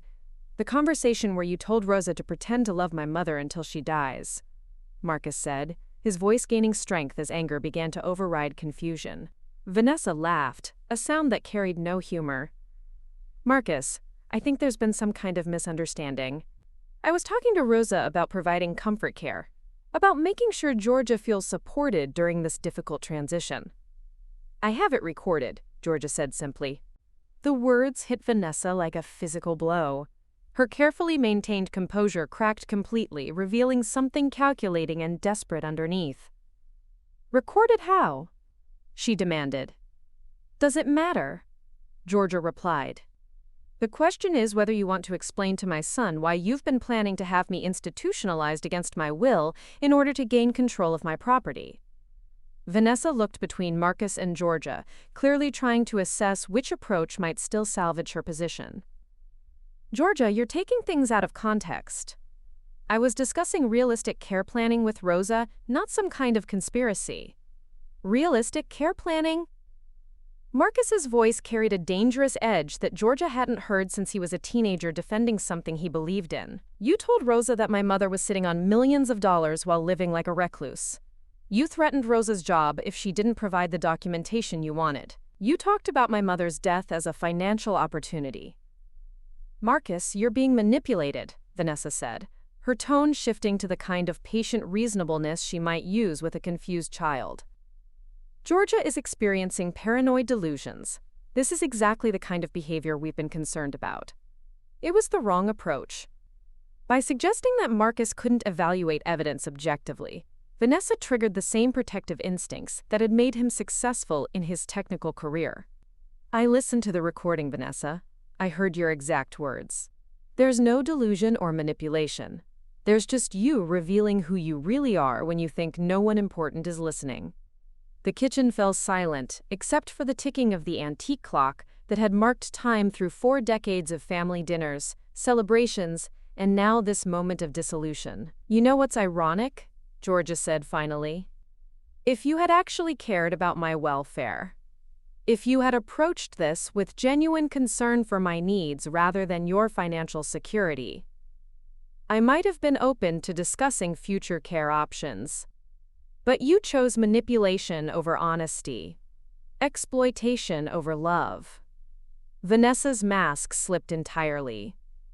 "Georgia, you can't live in this house forever. You're going to need care eventually, and when that happens, someone has to make practical decisions about resources and efficiency." "Someone," Marcus repeated. "Not me. Not my mother. Someone. Someone who has to live with the financial consequences," Vanessa shot back. "Someone who has to plan for the future while you both live in denial about reality." Georgia stood up slowly, drawing on the authority that had once commanded boardrooms filled with men who underestimated her intelligence. "Vanessa, I want you to leave my house. Now." "This affects Marcus too," Vanessa said desperately. "This is his inheritance we're talking about, his financial future. He has a right to be involved in these decisions." "He has a right to be involved in discussions," Georgia corrected. "He doesn't have a right to conspiracy and fraud." Marcus finally spoke, his voice carrying a finality that surprised even Georgia. "Vanessa, go home, pack your things. I'll be filing for divorce on Monday." "Marcus, you can't be serious," Vanessa said, her desperation now fully visible. "You're going to throw away our marriage because of a confused old woman's paranoid fantasies?" The words were a mistake, perhaps the final mistake in a series of calculations that had gone catastrophically wrong. "That confused old woman," Marcus said quietly, "is my mother, and she just saved me from making the worst mistake of my life." After Vanessa left, slamming the door with a force that rattled the windows, Marcus and Georgia sat in the kitchen where he had grown up, surrounded by the wreckage of trust and the possibility of rebuilding something more honest from what remained. "Mother," Marcus said finally, "I'm so sorry. I don't know how I let this happen." Georgia reached across the table and took his hand, the same hand she had held when he was 5 and scraped his knee, when he was 16 and his first girlfriend broke his heart, when he was 25 and James taught him to change the oil in his first car. "You let it happen," she said gently, "because you wanted to believe that love could overcome anything, even evidence to the contrary. That's not a character flaw, Marcus. That's just being human."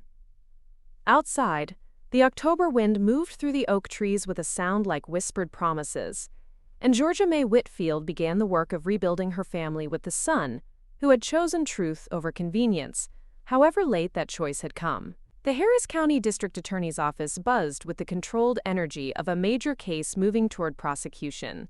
Detective Sarah Chen sat across from Adea Patricia Valdez, a 15-year veteran of elder abuse cases who had earned a reputation for treating financial exploitation with the same seriousness as violent crime. "The evidence is unusually comprehensive," Detective Chen said, sliding a thick file across the conference table. "Audio recording of explicit conspiracy, witness testimony from the caregiver, documented pattern of manipulation, and clear intent to commit financial exploitation." Adea Valdez reviewed the case summary with the methodical attention she brought to all her prosecutions. "The defendant's statement about pretending to love her until she dies is damning, but we'll need to establish the broader pattern of abuse to make the charges stick." "We have that," Detective Chen replied. "The victim documented everything: dates, times, witnesses present during questionable interactions. She approached this like building a business case, which makes our job much easier."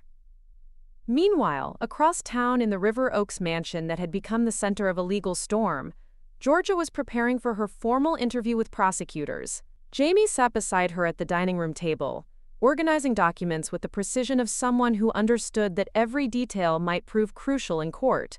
"Grandma, remember what Detective Chen said about staying focused on facts rather than emotions," Jamie advised.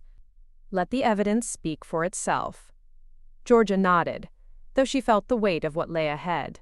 Testifying against family members, even ones who had betrayed her, went against every instinct she had developed over 7 decades of trying to hold people together rather than tear them apart. Rosa arrived early for her shift, her usual professional demeanor shadowed by anxiety about her upcoming role as a key witness in the prosecution. "Mrs. Whitfield, I have to admit I'm nervous about testifying. I've never been involved in a criminal case before."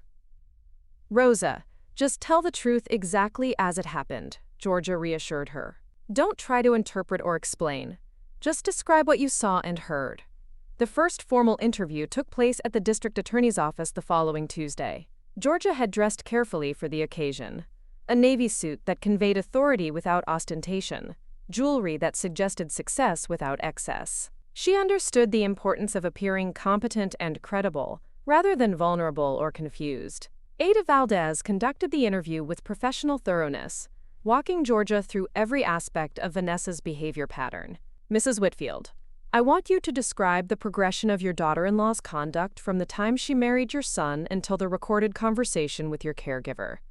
Georgia provided a chronological account that demonstrated clear escalation from subtle manipulation to explicit threats. She described Vanessa's questions about her daily functioning, her examinations of property documents, her attempts to undermine Georgia's confidence in her own memory and judgment.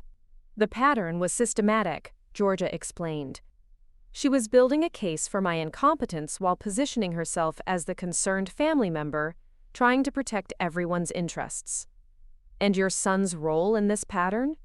Adea Valdez asked. Georgia hesitated, still protective of Marcus despite everything that had happened. "I believe my son was manipulated rather than complicit. He accepted his wife's reports about my condition without independent verification, but I don't think he understood her ultimate intentions."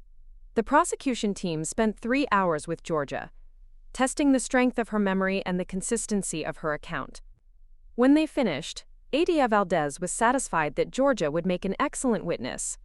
Articulate, precise, and clearly competent despite her early-stage dementia diagnosis. Rosa's interview the following day proved equally compelling. She described Vanessa's explicit requests for falsified documentation, the threats about job security, and the casual cruelty of discussing George's death as a financial planning opportunity. Mrs. Whitfield's daughter-in-law made it clear that my employment depended on providing the kind of reports she wanted, not the kind Mrs. Whitfield actually needed, Rosa testified. She asked me to document problems that didn't exist and to ignore Mrs. Whitfield's genuine capabilities. The investigation revealed additional evidence that strengthened the prosecution's case. Detective Chen had obtained Vanessa's financial records, which showed significant credit card debt and expenses that far exceeded her income from pharmaceutical sales. The financial pressure provided clear motive for targeting Georgia's substantial assets. The defendant was facing potential bankruptcy, Detective Chen reported to the prosecution team.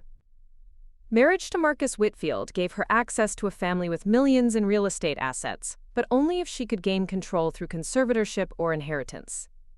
Marcus's divorce proceedings moved forward simultaneously with the criminal case. His attorney, Charles Morrison, who had also served as Georgia's legal counsel for 30 years, handled both matters with the discretion that came from understanding family complexity. "Marcus, I have to ask this directly," Morrison said during one of their strategy sessions. "How much did you know about your wife's plans regarding your mother?" Marcus struggled with the question that had tormented him since discovering the recorded conversation. "Charles, I honestly thought I was protecting my mother by supporting what seemed like reasonable care planning. Vanessa presented everything as being in mother's best interests. But you never independently verified her claims about your mother's condition?" "No," Marcus admitted. "And that's something I'll have to live with for the rest of my life." The legal proceedings accelerated as ADA Valdez filed formal charges against Vanessa Whitfield for financial exploitation of the elderly, conspiracy to commit fraud, and criminal coercion. The charges carried potential sentences ranging from probation to 10 years in prison, depending on the severity of the intended financial harm. Vanessa's response was predictable. She hired an expensive defense attorney who immediately began building a case around Georgia's dementia diagnosis. The strategy was transparent but potentially effective. Argue that Georgia's perceptions were unreliable due to her cognitive condition, and that Vanessa's actions represented legitimate concern rather than criminal exploitation. "Your Honor," Vanessa's attorney argued during the preliminary hearing, "my client was attempting to provide appropriate care planning for an elderly family member showing signs of cognitive decline. The plaintiff's interpretation of these efforts reflects the kind of paranoid thinking often associated with early-stage dementia." Quote, Ada Valdez was ready for this approach.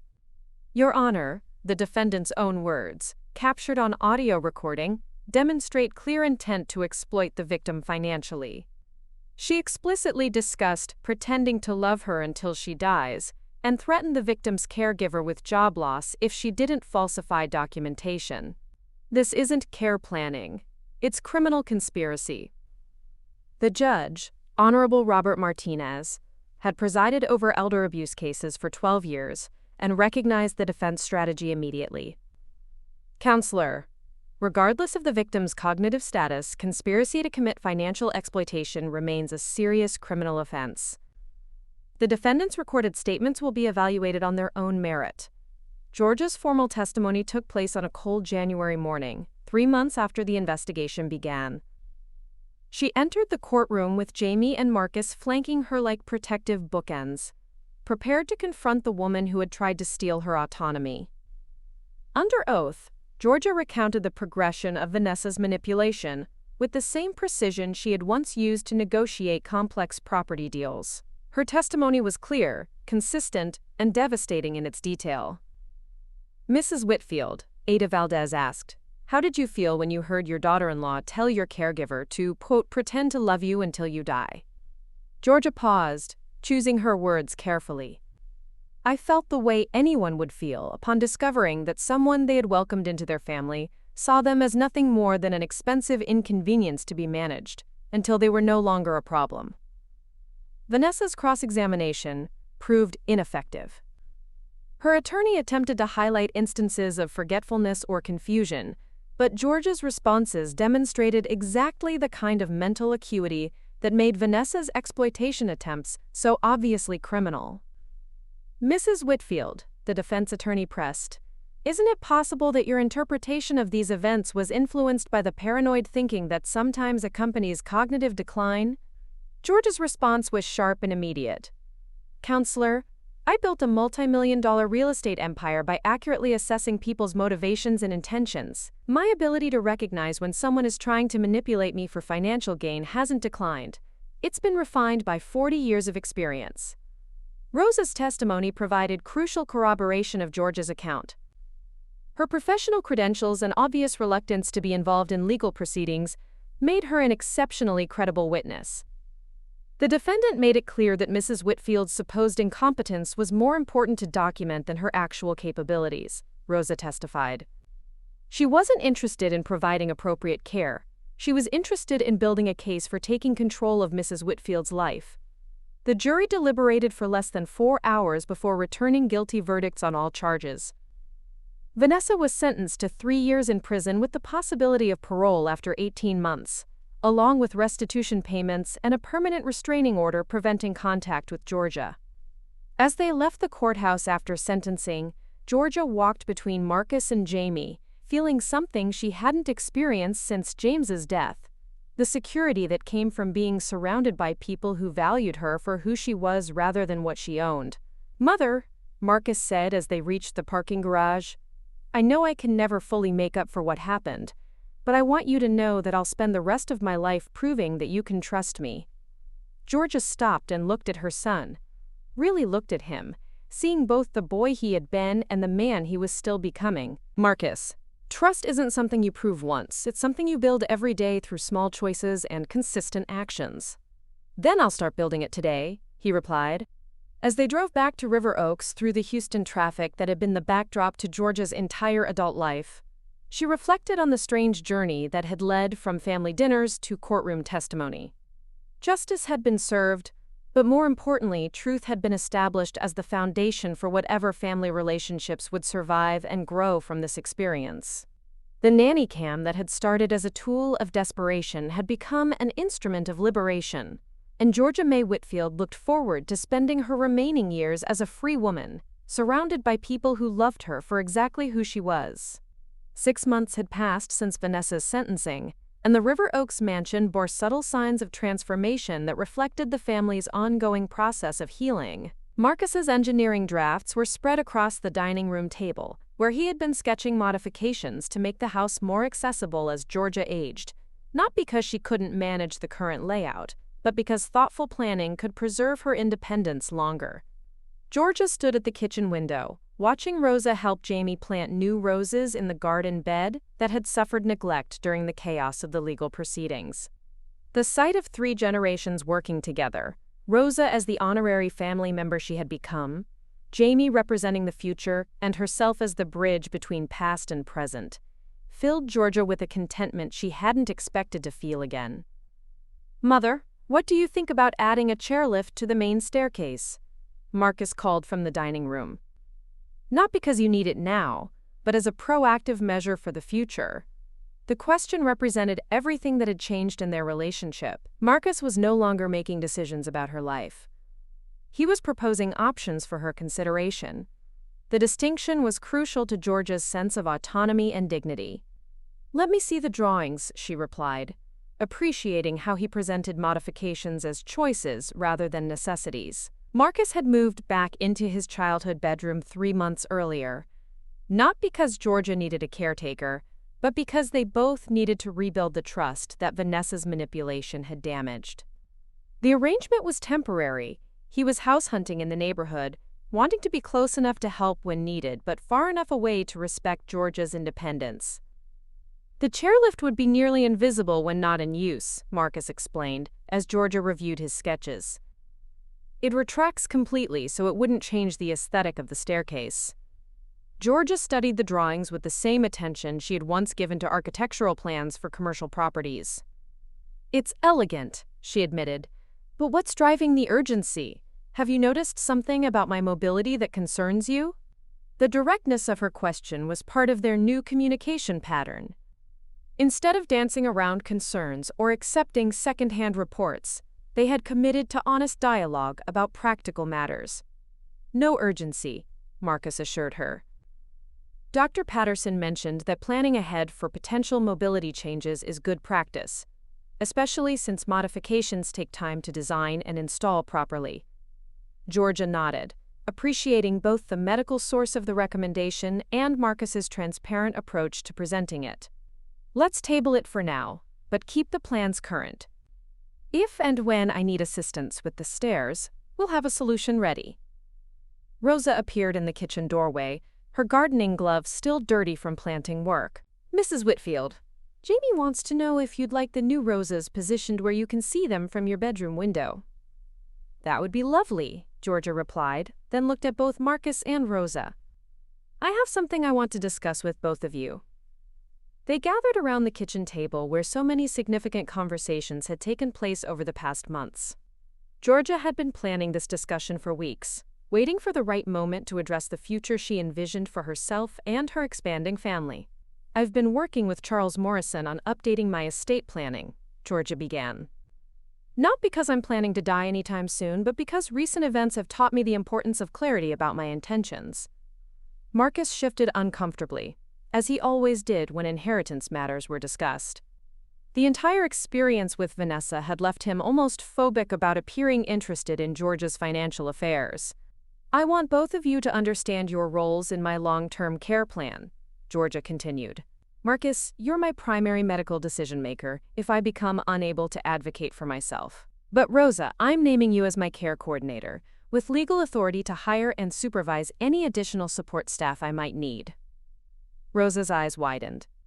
Mrs. Whitfield, I'm honored, but that's a significant responsibility. It's a responsibility I trust you with completely, Georgia replied. You've proven that you'll prioritize my actual needs over family convenience or financial considerations. That kind of integrity is exactly what I need protecting my interests. Marcus nodded approvingly. That's brilliant, Mother. Rosa knows your daily routines, your preferences, and your capabilities better than anyone else. There's more, Georgia said. I'm establishing a care fund that will ensure Rosa's employment regardless of my family's financial situations or personal conflicts. Her job security won't depend on pleasing anyone except me. The arrangement represented Georgia's determination to never again be vulnerable to the kind of systematic manipulation Vanessa had attempted. By creating legal and financial structures that protected both her autonomy and her caregiver's independence, she was building safeguards against future exploitation. Jamie burst through the back door with the enthusiasm that had characterized her approach to life since childhood. The roses look amazing. And I have news. I got the job with Elder Advocacy Services. Georgia felt a surge of pride mixed with recognition of cosmic justice. Jamie's experience supporting her grandmother through the legal proceedings had crystallized her career direction, transforming personal trauma into professional mission. Tell us about the position, Georgia said, gesturing for Jamie to join them at the table. I'll be working with families to develop elder care plans that respect autonomy while providing appropriate support, Jamie explained. Basically, I'll be helping other families avoid the kind of crisis we went through. And Detective Chen is going to be one of your referral sources, Marcus added, revealing that he had been following Jamie's job search more closely than Georgia had realized. Speaking of Detective Chen, Georgia said, she's asked me to participate in a training program for law enforcement officers who investigate elder abuse cases. I'm considering it. The request had arrived the previous week, an invitation to share her experience with other police departments throughout Texas. The idea of turning her personal trauma into educational opportunity appealed to Georgia's practical nature and her desire to ensure that other elderly people might be protected from similar exploitation. You'd be incredible at that, Jamie said immediately. Your business background gives you credibility that most victims don't have. You understand both the legal and financial aspects of elder abuse. Rosa nodded agreement. Mrs. Whitfield, you have a gift for explaining complex situations clearly. Other elderly people would benefit from hearing how you protected yourself. Georgia felt something she hadn't experienced since James's death, a sense of purpose that extended beyond her own immediate needs. The possibility of transforming her experience into advocacy work gave meaning to the trauma she had endured. I think I'd like to do it, she decided. But I want all of you involved. Rosa, your perspective as a professional caregiver would be valuable. Jamie, your social work training provides crucial context. And Marcus, your experience as a family member who was manipulated could help other adult children recognize warning signs. The idea of working together on something meaningful felt like the natural evolution of their rebuilt relationships. They had moved beyond simply recovering from Vanessa's betrayal to actively creating something positive from the experience. That evening, as they shared dinner around the table where Vanessa had once performed her concerned daughter-in-law act, Georgia reflected on the profound changes that had transformed her life over the past year. The family she had known was gone, but something more authentic and resilient had taken its place. "I have a confession," Marcus said as they finished dessert. "I've been seeing a therapist to work through my guilt about the situation with Vanessa." Georgia set down her coffee cup and looked at her son with new respect. "That takes courage, Marcus. What have you learned?" "I've learned that my desire to avoid conflict made me vulnerable to manipulation," Marcus replied. "I wanted so badly for my second marriage to work that I ignored evidence that contradicted what I wanted to believe." "And now?" Georgia asked gently. "Now I understand that real love requires honest communication, even when that communication is difficult or uncomfortable," Marcus said. "I failed you by accepting Vanessa's version of reality, instead of trusting my own observations and asking you directly about any concerns." Rosa, who had become an integral part of these family conversations, offered her perspective. "Mr. Marcus, I've worked with many families where adult children struggle with these same issues. The guilt you're feeling shows that you care about doing better." Jamie leaned back in her chair with the satisfied expression of someone who had watched broken pieces come together in a new and stronger pattern. "You know what I think? I think we're actually a better family now than we were before Vanessa. We're more honest, more direct, and more committed to protecting each other." Georgia considered her granddaughter's assessment and realized it was true. The crisis had forced them to abandon polite pretenses and comfortable assumptions in favor of authentic communication and genuine support. "There's something else I want to discuss," Georgia said. "I've been thinking about hosting a monthly dinner for elderly people in the neighborhood who might be isolated or vulnerable. Not a support group exactly, but a social gathering that could help people stay connected to their community." The idea had been percolating since her conversations with Detective Chen about elder abuse prevention. Many cases of exploitation succeeded because elderly people became isolated from support networks that might recognize warning signs of manipulation. "The house is certainly large enough," Marcus said, warming to the concept. "And you have the social skills to make people feel welcome and valued." "I could help with the cooking and setup," Rosa offered. "And my church has several elderly members who would benefit from something like this." "I could provide information about legal protections and community resources," Jamie added. "Make it educational as well as social." As they planned this new venture, Georgia felt the same excitement she had once experienced when identifying promising real estate opportunities. But instead of building financial wealth, she was building community resilience, creating networks that could protect vulnerable people from the kind of exploitation she had experienced. Later that night, alone in the master bedroom she had shared with James for 45 years, Georgia reviewed the day's conversations and marveled at the journey that had brought her family to this point. The nanny cam that had once represented her desperate attempt to document betrayal now sat in a drawer, no longer needed because trust had been rebuilt on a foundation of honest communication. She pulled out the journal she had kept throughout the legal proceedings and wrote her final entry about the case that had changed everything. January 15th. 6 months post-sentencing. Family dinner with Marcus, Jamie, and Rosa. Discussed estate planning, elder advocacy work, and community outreach initiatives. For the first time since James died, I feel like I'm living rather than just surviving. The betrayal that nearly destroyed my independence has instead created opportunities for purpose and connection I never expected. Trust, once broken and rebuilt, proves stronger than trust that was never tested. Tomorrow we begin planning the first neighborhood dinner. Life continues, richer and more authentic than before. As she closed the journal and prepared for sleep, Georgia Mae Whitfield smiled with the satisfaction of someone who had faced the worst that family betrayal could offer and emerged not just intact, but strengthened. The house settled around her with familiar sounds, but now those sounds carried the promise of laughter, honest conversation, and genuine love that would fill the rooms in the months and years ahead. Outside, the January wind moved through the oak trees with a sound like whispered blessings, and Georgia fell asleep planning a future filled with purpose, surrounded by people who valued her for exactly who she was: a survivor, an advocate, and the architect of a new kind of family built on truth rather than convenience. The Houston Community Center buzzed with the controlled energy of a conference that would reshape how Texas law enforcement approached elder abuse cases. Detective Sarah Chen stood at the podium, her voice carrying the authority of someone who had spent 15 years witnessing the intersection of family dynamics and criminal behavior. Ladies and gentlemen, our keynote speaker today represents something we rarely see in elder abuse cases: a victim who not only protected herself but transformed her experience into a blueprint for prevention and advocacy.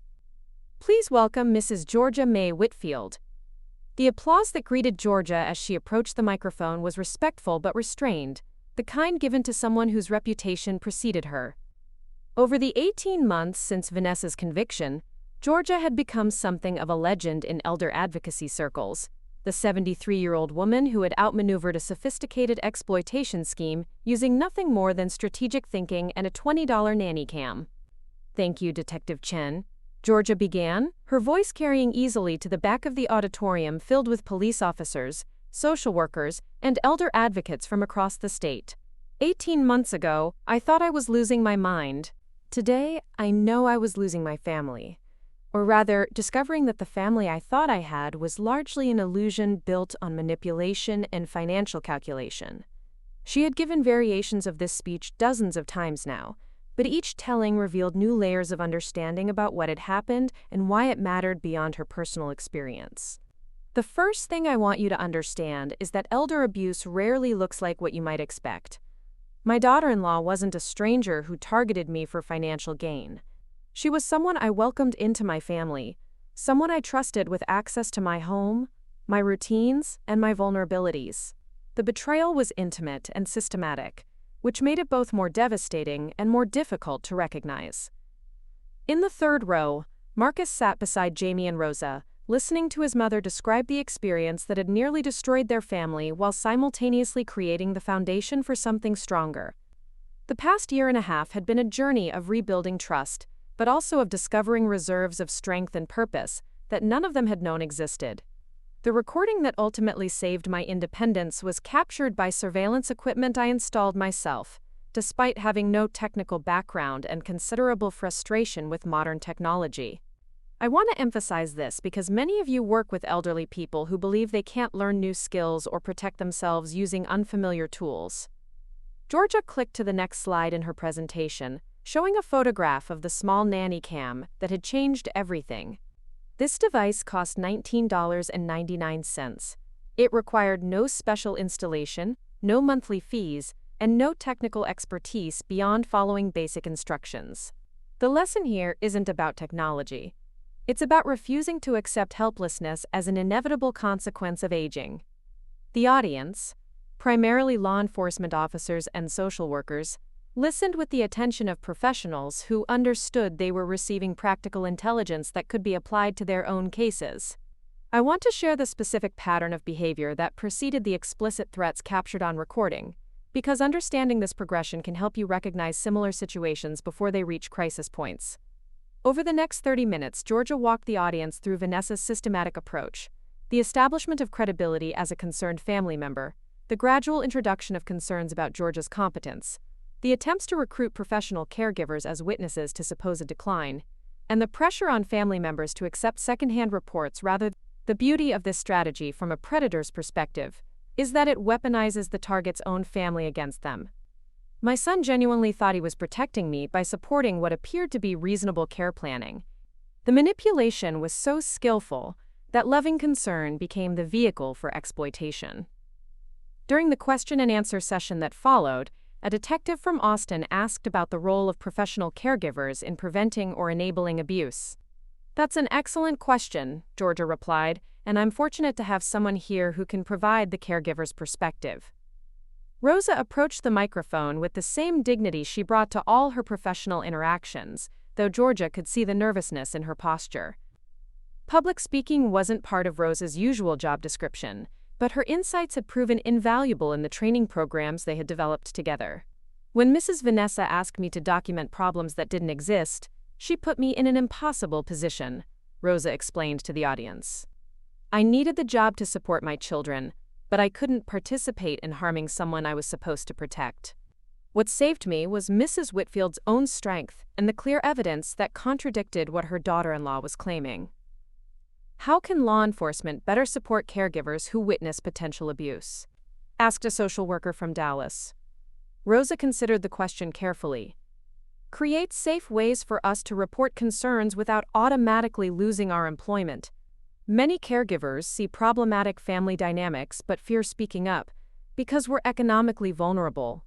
If there were legal protections for caregivers who report suspected abuse in good faith, more of us would be willing to come forward. Georgia retook the microphone. Rosa raises a crucial point. Elder abuse often succeeds because it isolates the victim from potential allies.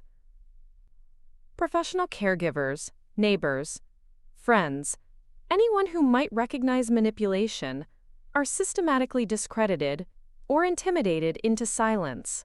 Breaking that isolation requires community-level intervention. After the formal presentation, Georgia, Marcus, Jamie, and Rosa gathered for lunch with Detective Chen and several other law enforcement professionals who wanted to discuss implementation strategies for the training program they had developed. Mrs. Whitfield, said Captain Rodriguez from the Harris County Sheriff's Department, what you've created here goes beyond typical victim advocacy. You're essentially teaching pattern recognition for financial predators who operate within families. That's exactly right, Georgia replied. And the patterns are remarkably consistent once you know what to look for. The challenge is that most elderly people don't expect to need protection from their own families. Jamie, who had spent the past year working with elder advocacy services, offered her perspective on the broader implications. What my grandmother experienced represents a growing trend as baby boomers age and inherit substantial wealth while their adult children face unprecedented economic pressures. The combination of valuable assets, increasing vulnerability, and financial desperation creates conditions where exploitation becomes almost inevitable without proper safeguards. Which brings us to prevention, Marcus said, speaking publicly about the family's experience for the first time. As the son who was manipulated into supporting my wife's exploitation scheme, I can tell you that family members need education just as much as potential victims do.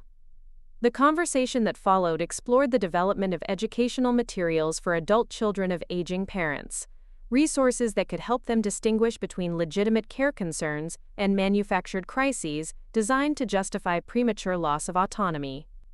That evening, back in the River Oaks mansion that had been the epicenter of so much trauma and recovery, the family gathered for their weekly dinner that had become a cornerstone of their rebuilt relationships. But tonight's meal included special guests, Patricia Martinez from the University of Texas School of Social Work, and Dr. James Chen from Baylor College of Medicine, both of whom were collaborating with Georgia on research projects stemming from her experience. Georgia, the preliminary data from our family dynamics study is remarkable, Dr. Martinez said, as they settled around the dining room table. Your case provides a perfect example of how financial elder abuse operates within seemingly functional family systems. Dr. Chen nodded agreement. From a medical perspective, what's particularly interesting is how your early-stage dementia diagnosis was weaponized against you, despite your clearly demonstrated competence in complex decision-making and strategic planning. Georgia had agreed to participate in both research projects because she understood the importance of transforming individual experience into systematic knowledge that could benefit others. The medical study was examining how cognitive changes associated with aging could be distinguished from genuine incapacity, while the social work research focused on family dynamics that enabled or prevented exploitation. The irony, Georgia reflected, is that my supposed cognitive decline was actually enhanced cognitive function. The experience of having my perceptions questioned made me more careful about documentation, more systematic about evidence gathering, and more strategic about protecting myself, which suggests that many elderly people have protective capabilities that are never activated because they're not aware of the threats they face, Dr. Martinez observed. Rosa, who had become comfortable participating in these academic discussions, offered her professional perspective. In my 8 years of caregiving, I've noticed that clients who are most vulnerable to family manipulation are often those who are most trusting and generous. Their strength becomes their weakness because they can't imagine that people they love would exploit them. Jamie leaned back in her chair with the satisfied expression of someone watching abstract theory align with practical experience. That's why Grandma's advocacy work is so important. She's not just a victim who survived. She's someone who turned victimization into empowerment and is teaching others to do the same. As dinner wound down, Georgia reflected on the journey that had brought them to this point. 18 months earlier, she had been an isolated widow struggling with memory lapses and family relationships that felt increasingly hollow. Tonight, she was surrounded by people engaged in meaningful work that extended far beyond their personal connections. "There's something I want to share with all of you," Georgia said as they moved to the living room for coffee. Charles Morrison called this afternoon with news about the civil lawsuit against Vanessa. The criminal case had concluded with Vanessa's conviction and imprisonment, but Georgia had also pursued civil remedies to recover the costs associated with protecting herself and to establish precedents for future cases. The settlement includes full restitution for legal expenses, damages for emotional distress, and funding for the elder advocacy training program we've developed, Georgia announced. But more importantly, Vanessa has agreed to participate in educational materials about financial elder abuse from the perpetrator's perspective. The last element had been Georgia's idea, a requirement that Vanessa contribute to prevention efforts by explaining how she had planned and attempted to execute the exploitation scheme. The materials would be used in training programs to help other potential victims recognize similar tactics. "Is she being cooperative?" Marcus asked, still struggling with complex feelings about the woman he had been married to for such a brief but destructive period. "Surprisingly, yes," Georgia replied. "I think prison has given her perspective on the consequences of her choices, and her participation reduces her sentence, which provides practical motivation." As the evening progressed, their guests departed to return to their academic responsibilities, leaving the core family group, Georgia, Marcus, Jamie, and Rosa, to process the day's events and plan for the week ahead. "Grandma," Jamie said, curling up in the chair where Georgia had once sat reviewing nanny cam footage and planning her defense, "do you ever regret going through with the prosecution? I mean, it would have been easier to just get a restraining order and move on." Georgia considered the question carefully. "Easier, yes. But easier for whom? If I had chosen the path of least resistance, Vanessa would have been free to target other elderly people. Sometimes the right choice isn't the easy choice. And sometimes," Marcus added, "the right choice forces you to confront truths about yourself that you'd rather avoid. I had to face the fact that I had enabled abuse by choosing convenience over verification, trust over evidence." Rosa, who had become the keeper of practical wisdom in their reconstructed family, offered her perspective. "What I've learned from all of this is that protecting vulnerable people requires courage from everyone, not just the victims but the witnesses, the family members, and the professionals who work with them." As they prepared to end the evening, Georgia retrieved a leather-bound album from the cabinet beside her chair. "I've been working on something I want to share with you." The album contained photographs, documents, and written reflections from their journey through crisis and recovery. But unlike a typical family photo album, this one was designed as a teaching tool, a visual narrative that could help other families understand the progression from trust to betrayal to rebuilding. "The last page is still blank," Georgia said, showing them the empty space at the end of the album. "I'm waiting to see what comes next." Later that night, alone in the master bedroom where she had once listened to James's off-key humming and worried about memory lapses that seemed to signal decline, Georgia sat at her writing desk composing the final chapter of the memoir she had decided to publish. 18 months ago, I thought I was losing my independence to the inevitable progression of aging and cognitive decline. Instead, I discovered that the greatest threat to my autonomy came not from my medical condition, but from people who saw that condition as an opportunity for exploitation. She paused, considering how to capture the complexity of what had followed Vanessa's conviction. The family healing, the advocacy work, the research collaborations, the sense of purpose that had emerged from trauma, it all felt almost too positive to be credible, yet it was undeniably real. The woman who installed a nanny cam to document her suspicions about family manipulation has become someone who travels the state teaching others to protect themselves from similar threats.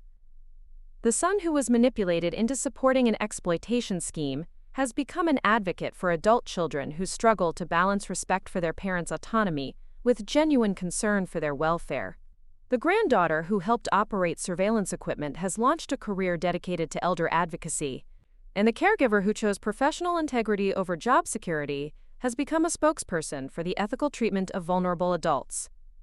Georgia set down her pen and walked to the window that overlooked the garden, where Rosa and Jamie had planted roses the previous spring. The flowers were thriving, their blooms visible in the moonlight that had illuminated this house through 4 decades of her marriage, 3 years of widowhood, and 18 months of the most challenging period of her life. Tomorrow would bring new opportunities. A conference call with elder advocates in California who wanted to adapt their training program, a meeting with a documentary filmmaker interested in telling their story, and the weekly planning session for the neighborhood dinner program that had grown from Georgia's dining room table to include 40 elderly residents and their families. But tonight, Georgia Mae Whitfield fell asleep with the profound satisfaction of someone who had faced the worst that human greed and family betrayal could offer, and had not only survived but transformed the experience into a legacy of protection and empowerment for others. The nanny cam that had once captured her daughter-in-law's cruel intentions was now part of a museum display about elder abuse prevention, and the woman who had installed it with trembling 72-year-old hands had become living proof that vulnerability could be transformed into strength, isolation into community, and betrayal into a blueprint for survival. The house settled around her with sounds that had become as familiar as her own heartbeat, but now those sounds carried the promise of purpose that extended far beyond her personal survival. She had lived to see justice served, family rebuilt on honest foundations, and her own experience transformed into a shield that might protect others from similar harm. As sleep claimed her, Georgia's last conscious thought was of the hundreds of elderly people who would benefit from the advocacy work that had grown from her trauma, and the profound truth that sometimes the greatest gift we can give the world is the wisdom earned through our worst experiences, transformed by courage into hope for others. Outside, the Texas wind moved through the oak trees that had witnessed her entire adult life, carrying with it the whispered promise that legacy lived not in the accumulation of wealth or the preservation of comfort, but in the courage to transform personal pain into protection for others who would face similar battles in the years to come. Up next, you've got 2 more standout stories right on your screen. If this one hit the mark, you won't want to pass these up. Just click and check them out. And don't forget to subscribe and turn on the notification bell so you don't miss any upload from us. ...